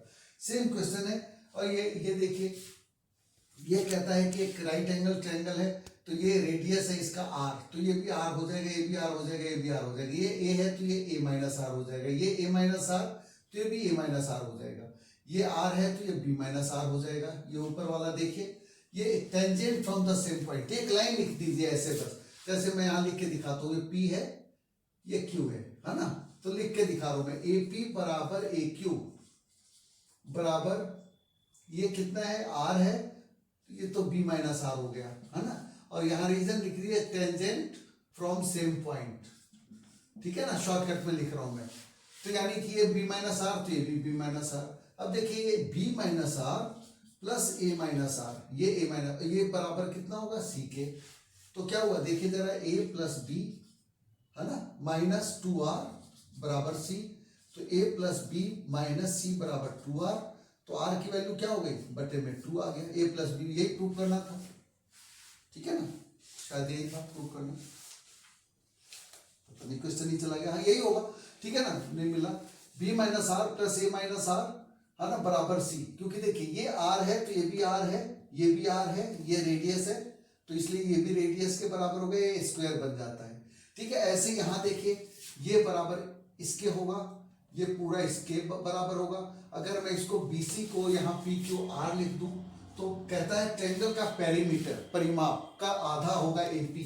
तो देखिए AB plus BC plus AC है ना, यही हुआ ना, AB BC और AC। BC को मैं तोड़ूंगा तो BR प्लस RC हो जाएगा प्लस AC है ना, और AB की जगह AB ही है।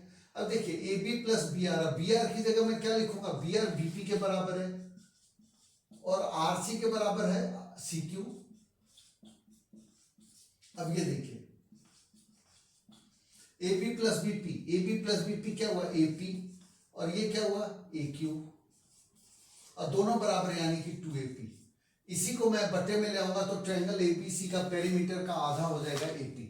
तो इंपॉर्टेंट क्वेश्चन ये सब ऑलरेडी मैं ज्योमेट्री स्पेशल में करा चुका हूं, मस्ट डू में भी कराया हुआ है। अगर आप देखेंगे मस्ट डू में स्क्रीन शेयरिंग है तो आपको ज़्यादा इजीली समझ में आएगा, इसलिए उस पर डिटेल में जाना कोई फायदा नहीं है, ठीक है ना। अब जरा देखते हैं कि कोई भी और क्वेश्चन मुझे अगर दिखता है ज्योमेट्री का तो मैं बता देता हूँ, नहीं तो नेक्स्ट क्वेश्चन पे हम चलते हैं। अभी 10th चैप्टर में और कुछ नहीं है ना, थ्योरम मैंने बता ही दिया, सर्कल वाला मोस्ट एक्सपेक्टेड है। अब देखिए, अब किसके बाद हमारे पास चैप्टर आ जाता है सर्कल एरिया वाला, है ना।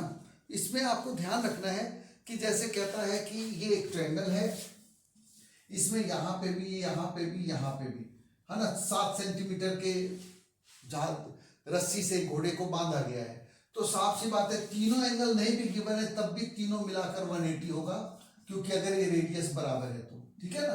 तो कितना हिस्सा नहीं चढ़ पाएगा, यानी कि ग्रेजिंग कितना करेगा, तो ये तो हो गया 180/360 पाई आर स्क्वायर, ठीक है ना, क्योंकि थीटा हमें पता नहीं, अगर दिया है मान लो 60 है तो 180 वैसे भी हो जाएगा, अगर नहीं दिया है तो हम सीधा तीनों मिलाकर A plus B plus C लिखेंगे, 180 हो जाएगा। अब इसका एरिया निकालेंगे, मान लो ये ऐसा ट्रायंगल दिया है, तो ऐसे में तो राइट एंगल ट्रायंगल है तो ये 1/2 बेस इंटू हाइट करके इसमें से ये घटा देंगे ये वाला हिस्सा, तो ये निकल जाएगा। शेडेड रीजन में आपको ये समझना है कि कौन सा एरिया आपको निकालना है। अब मान लो ये कहता है ऐसा है, स्क्वायर है, इसमें यहाँ पे भी सेमी सर्कल है, यहाँ पे भी सेमी सर्कल, इसका एरिया निकालो। तो क्या करेंगे, स्क्वायर का एरिया लेंगे, उसमें से हम घटा देंगे इस डायमीटर, यानी कि साइड का आधा हो जाएगा ये R, है ना, A/2 हो जाएगा, यानी कि तो ये एक पूरा दोनों मिलाकर ये क्या हो गया, सर्कल हो गया। यानी कि स्क्वायर में से सर्कल घटाएंगे तो शेडेड रीजन आएगा, सीधा लिखिए एरिया ऑफ शेडेड रीजन। अब देखिए मेंसुरेशन में मैं कुछ और भी नहीं बता रहा बिल्कुल ही, क्योंकि मैंने बिल्कुल जो मेन चीजें हैं वही बताने की कोशिश कर रहा हूं आपको। अब देखिए एक डिजाइन ऐसा भी है,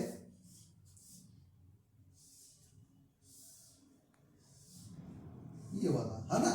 अब ऐसे में भी देखिए ये क्या है, ये एक हिस्सा है, ऐसे अगर मैं इसको ऐसे बनाऊं तो ये है, ये क्या है, ये सेगमेंट है। तो ये 90 है तो 90/360 pi R square minus 1/2 R square sine theta, यानी कि साइन 90। वो फार्मूला लगाएंगे, इसका निकलेगा, 2 से मल्टीप्लाई कर देंगे तो ये पूरा निकल जाएगा, ठीक है ना। तो इस तरीके से हम इसका एरिया निकाल लेते हैं। अब जैसे देखिए कि कई बार मेंसुरेशन में क्वेश्चन आता है कि इसको पिघलाकर गोलियां बना दी गई, गोला है उसको पिघलाया, छोटी छोटी गोलियां बना दी, या बेलन है बेलन को पिघलाया इसमें रखा, या इसका पानी इसमें डाला, हाइट कितनी होगी। तो आप बिल्कुल ध्यान रखें कि दोनों का वॉल्यूम बराबर होगा, और गोलियों की संख्या निकालनी है तो सीधा नंबर ऑफ निकाल दीजिए, number of spheres, number of जो क्वेश्चन लिखा है वही, ठीक है। ये इसका वॉल्यूम 4/3 पाई R³ बड़े R और 4/3 पाई छोटा R³, यानी कि दोनों ही गोला है, ये बड़ा गोला है, इसे छोटी छोटी गोलियां बनाई गई, तो ये काट दीजिए ऐसे। मान लेते हैं ये 8 है तो 8 का क्यूब है, और ये नीचे है तो 2 का क्यूब है रेडियस, तो 64 गोलियां बनेंगी। तो इस तरीके से आप निकाल सकते हैं। कहता है कि एक क्वेश्चन और बता दूं मेंसुरेशन का, कि जैसे ये है, इसमें पानी भरा हुआ है ना, और इसमें एक हमने कोन डाल दिया है सेम रेडियस का, ठीक है। तो कितना पानी बाहर आ जाएगा, तो इसके वॉल्यूम में से इसके वॉल्यूम को घट, केवल कॉमन सेंस से लगाकर केस स्टडी में बन जाता है, खासकर हाइट एंड डिस्टेंस में, एक 5th चैप्टर में, है ना। और आजकल वो क्वाड्रेटिक में भी केस स्टडी बनाने लगे। तो ये सब सिंपल क्वेश्चन है, मैं इससे ज्यादा कुछ नहीं बता रहा आपको। और एक क्वेश्चन मुझे जो बार बार आ रहा है कि इस बार मुझे लगता है कि ये फिगर वाला क्वेश्चन आना चाहिए, है ना, ये इधर और इधर, है ना, ये इधर भी हेमिस्फीयर है, ऊपर भी हेमिस्फीयर है, वॉल्यूम निकालेंगे। अगर कोई चीज कटता होगा, जैसे मान लेते हैं इसमें से कोई कहता है ऐसे काट दिया, तो इसमें जब दिखे आपको कोई चीज कट रहा है तो वॉल्यूम कम हो जाएगा लेकिन एरिया बढ़ेगा। एरिया में बनाने के लिए आप देखो, पेंटर की तरह देखो, एरिया बढ़ गया यानी कि ज्यादा पेंट करना होगा। तो जैसे ऐसे क्वेश्चन है, इसमें ये दोनों तरफ जुड़ा है, तो दोनों तरफ जुड़ा है तो क्या हुआ कि इसका वॉल्यूम बढ़ गया, ठीक है, और एरिया भी बढ़ गया। लेकिन आप सीधा फॉर्मूला लगाइए, पाई कॉमन लीजिए और सॉल्व कर दीजिए, ठीक है ना।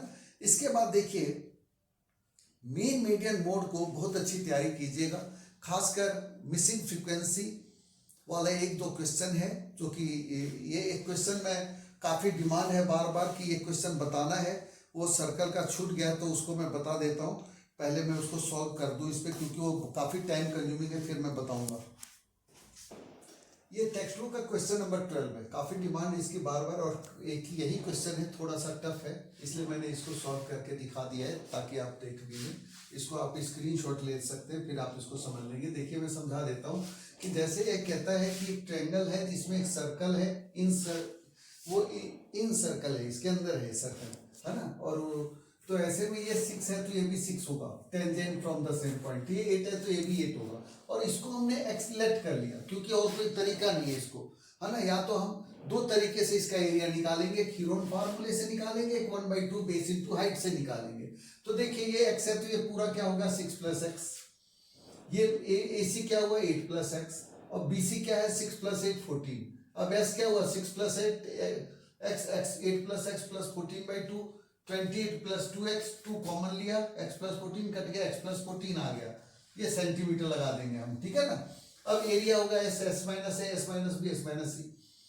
+ 14 था, x + 14 -6 - x। ये ध्यान रखिएगा जब आप घटाएंगे तो दोनों साइन माइनस हो जाएंगे। ये यहाँ पे x + 14 -8 - x + 14 - 14, है ना। S - A, S - B, S - C किया है, सिंपली आप उतार लेंगे, स्क्रीनशॉट ले लेंगे। ये x से x कैंसिल होगा, यहाँ 8 आएगा, यहाँ 6 आएगा, 6 आएगा, और यहाँ पे x आएगा, ठीक है ना। अब इसको, इससे क्या हुआ 8 6 48x और x + 14, ये आ गया इक्वेशन 1। अब इसको इसी ट्रायंगल का एरिया में तीनों एरिया निकालकर जोड़ूंगा तब भी बराबर आना चाहिए, यानी कि BOC, AOB और AOC सबका जो परपेंडिकुलर है ना रेडियस, ये सबका इक्वल होगा, ये 4 4 है। तो अब यहाँ पे 1/2 बेस इंटू हाइट, यहाँ पे बेस है 14 × 4, 1/2, यहाँ 6 + x × 4, यहाँ पे 8 + x × 4, यानी कि बेस चेंज हुआ है केवल, है ना, और परपेंडिकुलर तो सबका 4 ही है। काट दिया, यहाँ 2 आ गया 28, यहाँ काटा तो ये आया 6 × 2 12, 12 + 2x, यहाँ हो गया 16 + 2x। अब देखिए इसको सबको जोड़ा तो ये हो गया 56 + 4x, 4 कॉमन आ गया तो 14 + x। अभी देखो ये दोनों एक ही ट्रायंगल का एरिया तो इक्वल होना चाहिए, तो दोनों इक्वल किया। अब यहाँ रूट है तो रूट का खत्म करने के लिए स्क्वायर कर दिया दोनों तरफ, तो ये हो गया 48 + x और x + 14, यहाँ पे 4 का स्क्वायर 14 + x का होल स्क्वायर। अब देखिए ये x + 14 से कट जाएगा, एक ही चीज है, x + 14 14 + x। तो अब ये 4 का स्क्वायर 16 हो गया, 16 इधर आएगा बटे में, तो 48 को 16 से डिवाइड करेंगे तो 3x = 14 + x, ये x इधर आया 2x = 14, तो x की वैल्यू आ गई 7। अब हमें निकालना है साइड, तो ये भी क्या है 6 + x, तो 6 + 7 13, और BC 8 + x, तो 8 + 7 15, यानी कि दोनों साइड्स हमें निकालने थे, निकाल दिए। क्वेश्चन नंबर 12 है, टेक्स्ट बुक का ही है, ये बार बार डिमांड थी, ये छूट जाता है इसलिए मैंने बता दिया। अब देखिए हाइट एंड डिस्टेंस के अलावा जो आपका स्टैटिस्टिक्स में मीन मीडियन मोड के फार्मूले आप याद रखिए, जैसे खासकर कहता है कि फर्स्ट 10 सम इवन नंबर है। एक क्वेश्चन और भी है, z = 3m - 2x बार, अक्सर इस पे क्वेश्चन आता है, ठीक है ना। एक इक्वेशन ये आपको पता ही है, एक इक्वेशन दे दिया जाता है कि median is twice of mean, है ना, यानी कि m = 2x बार, ये दिया हुआ है, ठीक है ना। तो 2x बार यहाँ दे रखा है, m की वैल्यू, तो यहाँ m रख देंगे हम, तो क्या होगा 2m = z। तो ऐसे कोई रिलेशन निकालने को आ जाता है, या 2 की वैल्यू गिवन है, थर्ड की निकालने की आ जाती है, ठीक है ना। अब देखिए मिसिंग फ्रीक्वेंसी आप कर लेंगे जिसको आता है अच्छी तरह, है ना। Z बराबर जो आपका L1 plus F1 minus F0 बटे में 2F1 minus F0 minus F2 गुणा में H, ठीक है। तो उसको फार्मूले पे करेंगे। प्रोबेबिलिटी के क्वेश्चंस में कुछ बता दूं जो कई बार पेपर में रिपीट होते हैं, खासकर आप जैसे देखिए कि जैसे प्रोबेबिलिटी एक होता है नॉन लीप ईयर का। नॉन लीप ईयर में क्या होते हैं 53 संडे मंडे, कोई भी नॉन लीप ईयर क्वेश्चन है। लीप ईयर है तो 2/7 आंसर होगा, क्योंकि देखिए Sunday Monday Tuesday leap year है तो 2 दिन एक्स्ट्रा होंगे, है ना, क्योंकि 366 डेज होते हैं। तो संडे मंडे होगा या मंडे ट्यूसडे होगा या ट्यूसडे वेडनेसडे होगा। ऐसा तो है ही नहीं कि 2 ही बार संडे ही संडे हो जाए, 2 एक्स्ट्रा डे, तो ऐसा तो होगा नहीं। संडे होगा तो मंडे भी होगा, तो हर हालत में आंसर 2/7 होगा। और नॉन लीप ईयर है तो आंसर 1/7 होगा। दूसरा PE प्लस PE नॉट 1 होता है। कभी भी किसी भी की होने की प्रोबेबिलिटी और नहीं होने की प्रोबेबिलिटी 1 से ज्यादा नहीं हो सकती, 1 से कम ही होगी या बराबर होगी, है ना। अगर 100% है, कोई बार बार कहे कि हेड आए तो टेल आए तो दोनों में जीतना है, तो 101 हो जाएगा। तो इस तरीके से क्वेश्चन होगा। मैं इसको मिटा देता हूं, ठीक है ना। अब जैसे कि मैंने लिख लिया है ताकि जल्दी हो जाए। जैसे एक सिंगल कॉइन है ना, एक कॉइन है, तो क्या होगा प्रोबेबिलिटी H और T, यानी कि दोनों की प्रोबेबिलिटी 1/2 होगी। लेकिन जो दो है तो HT TH TT और HT TH HH और TT, है ना, TT, ठीक है। 2 है तो ये 4 प्रोबेबिलिटी होगी। जब 3 कॉइन है तो मैंने देखिए इसी को एक बार रिपीट कर लिया। HH से शुरुआत करते तो ज्यादा अच्छा था, मैंने लिखने में जल्दीबाजी में जैसे लिखा। एक बार सब में HH लगा दीजिए तीनों में, और एक बार TT लगा दीजिए, यानी कि टोटल ये 8 टर्म्स होंगे। जैसे मैंने कहा ना कि अगर 3 कॉइन्स है तो मैंने इसको लिख लिया, एक बार 2 बार लिख लिया, और एक में HH जोड़ दिया एक बार। कोई कहे कि तीनों बार H आए तो तीनों बार H आने की प्रोबेबिलिटी 1 है, 1/8। तीनों बार टेल आए तो 1/8। कहे 2 बार टेल आए तो 2 बार टेल आने का क्या है, ये है 1, है ना, ये है 2, ठीक है। तो 2/8। कहे एटलीस्ट लगा है, कम से कम, तो कम से कम में 2 और 3 वाला भी आ जाएगा, तो 1 2 और ये 3 हो जाएगा, है ना। तो इस तरीके से हम क्वेश्चन देखिए 1 2, ठीक है, 3 4 हो जाएगा फिर, है ना, क्योंकि ये मैंने नहीं देखा था ये भी। तो ऐसे आप देख लेंगे, आराम से गिन लेंगे, है ना। अब कोई डाइस है तो 1 to 6 है। कोई कहे कि इवन है और प्राइम नंबर है तो इवन एंड प्राइम इकलौता 2 होता है। अब 2 डाइस है तो 1 1 1 2 1 3। कोई कहे कि दोनों बार ऑड नंबर आए तो देखिए दोनों बार ऑड नंबर कैसे है। एक ये लाइन हो गई 1 3 और 1 5 वाली, है ना। फिर ऐसे 3 वाली लाइन होगी, 2 वाली लाइन में तो एक हो ही गया इवन, तो नहीं होगा। फिर 3 1 3 3 3 5, फिर 5 1 5 3, तो यानी कि 9 हो गए, तो 9/36, यहाँ टोटल 36 होंगे। तो आपको ऐसे समझना, कहते हैं कि जोड़ सम 9 हो या 9 से ज्यादा हो, तो 9 का मतलब क्या होता है, यहां पे होगा 4, ये देखिए 4 4 8 है, 4 5, है ना, और 4 6, ठीक। यहां पे 5 4, यहां पे 6 4। तो अब जरा देखिए 9 या 9 से ज्यादा, तो 9 या 9 से ज्यादा यहां की ये लाइन हो गई, ये वाली।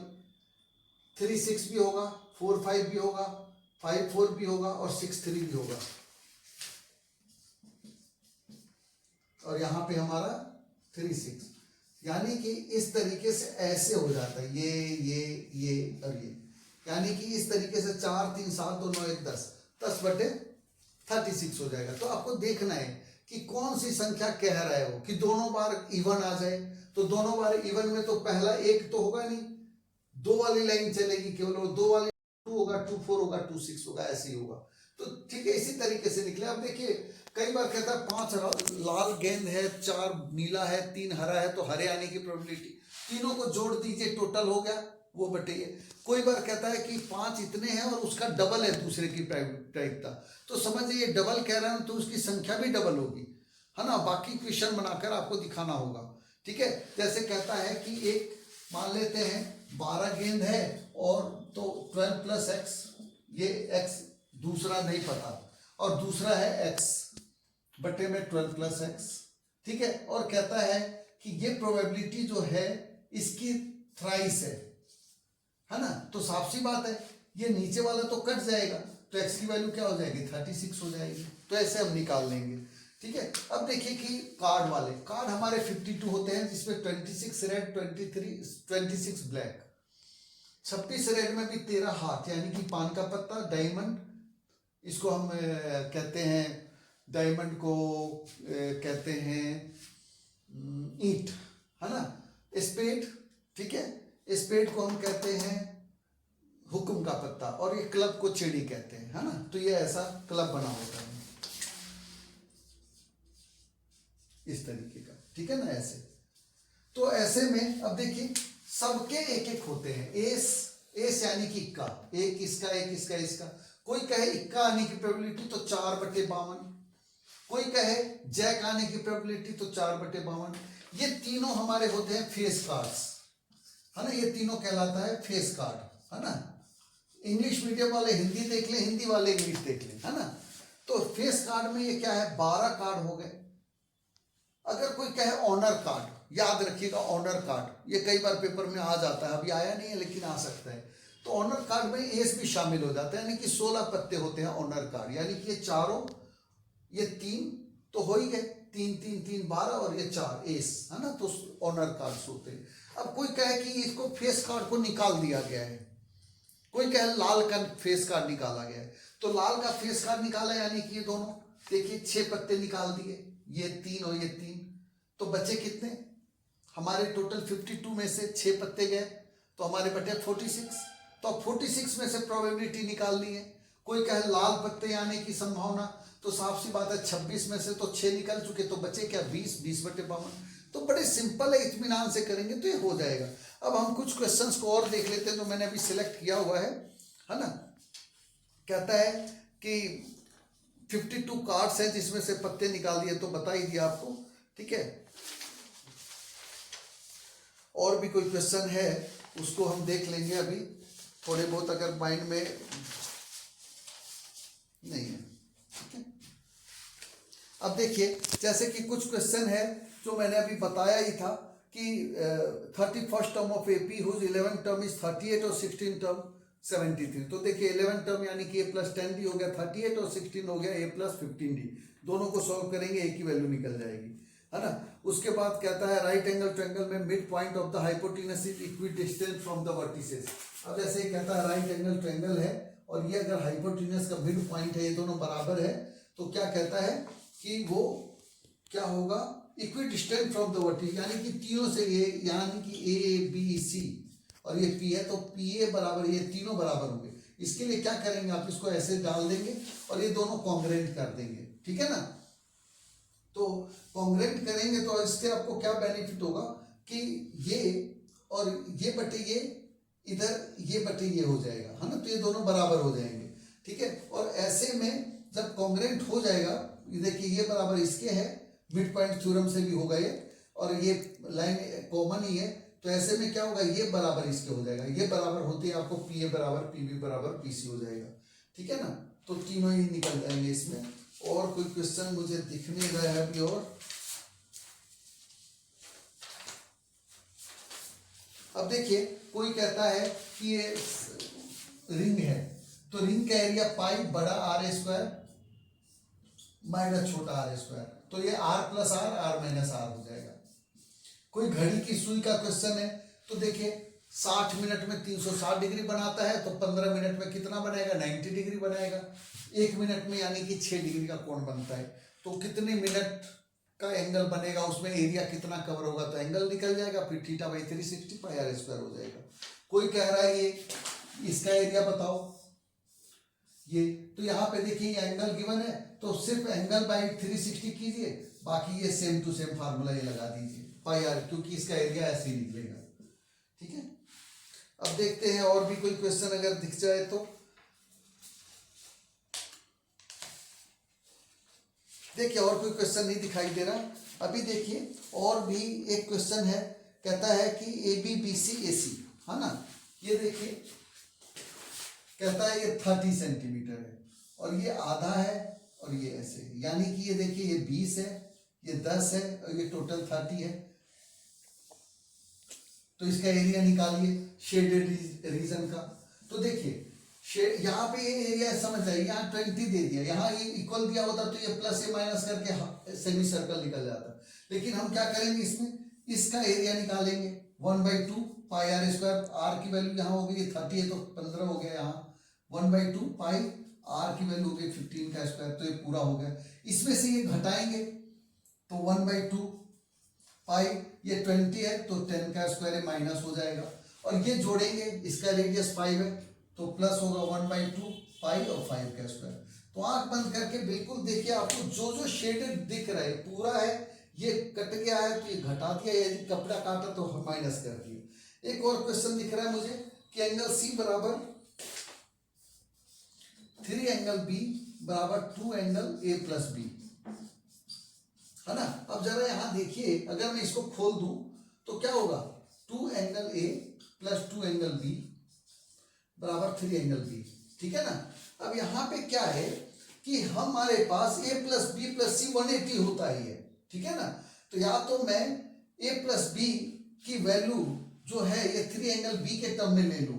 जैसे देखिए ये 3 एंगल बी को अगर मैं इधर करूं तो क्या होगा, एंगल बी बराबर 2 एंगल ए, है ना। यानी कि एंगल ए की वैल्यू हो गई क्या, एंगल b/2। अब जरा देखिए angle A plus angle B plus angle C क्या होता है 180। ए की जगह मैंने ले लिया b/2, बी की जगह बी ले लिया और सी की जगह 3 एंगल बी ले लिया।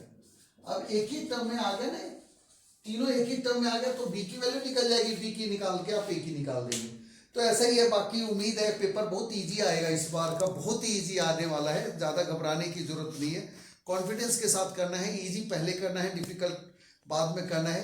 कहा ना कि जैसे अभी मेरा तो अभी का लेटेस्ट एग्जाम्पल है, 2-3 दिन अभी हुए ही है मुझे, आज काफ़ी लो फील आपको दिख रहा होगा। लेकिन कई चीज़ें क्या होती हैं कि हम जब ओवर कॉन्फिडेंस में होते हैं तो काम खराब हो जाता है। इसलिए सबसे पहले आपको जो इजी लगे वो कीजिए।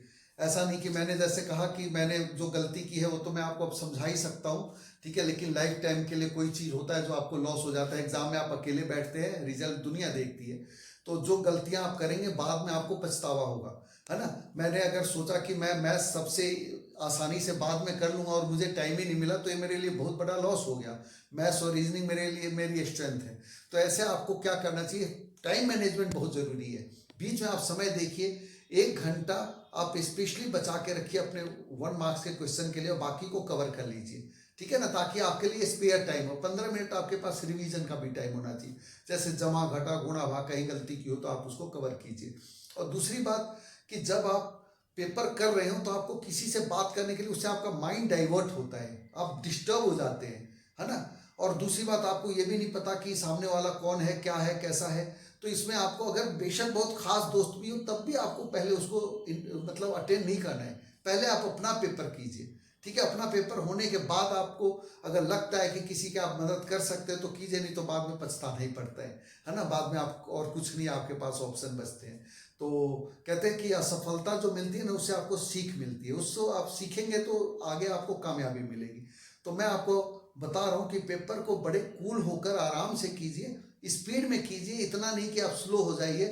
पेपर लीजिए, रफ वर्क अलग रखिए, वहीं पे रखिए, ये नहीं कि पेज पलट पलट के आप रफ वर्क कर रहे हैं, नहीं, बगल में रखो, दिखने दो टीचर को कि आपने क्या गलतियां की हैं, मल्टीप्लाई में गलती हुआ क्या हुआ, और साइड में कीजिए। आप पहले ही पेपर मिलने के साथ ही आप उसको मार्जिन दे दीजिए।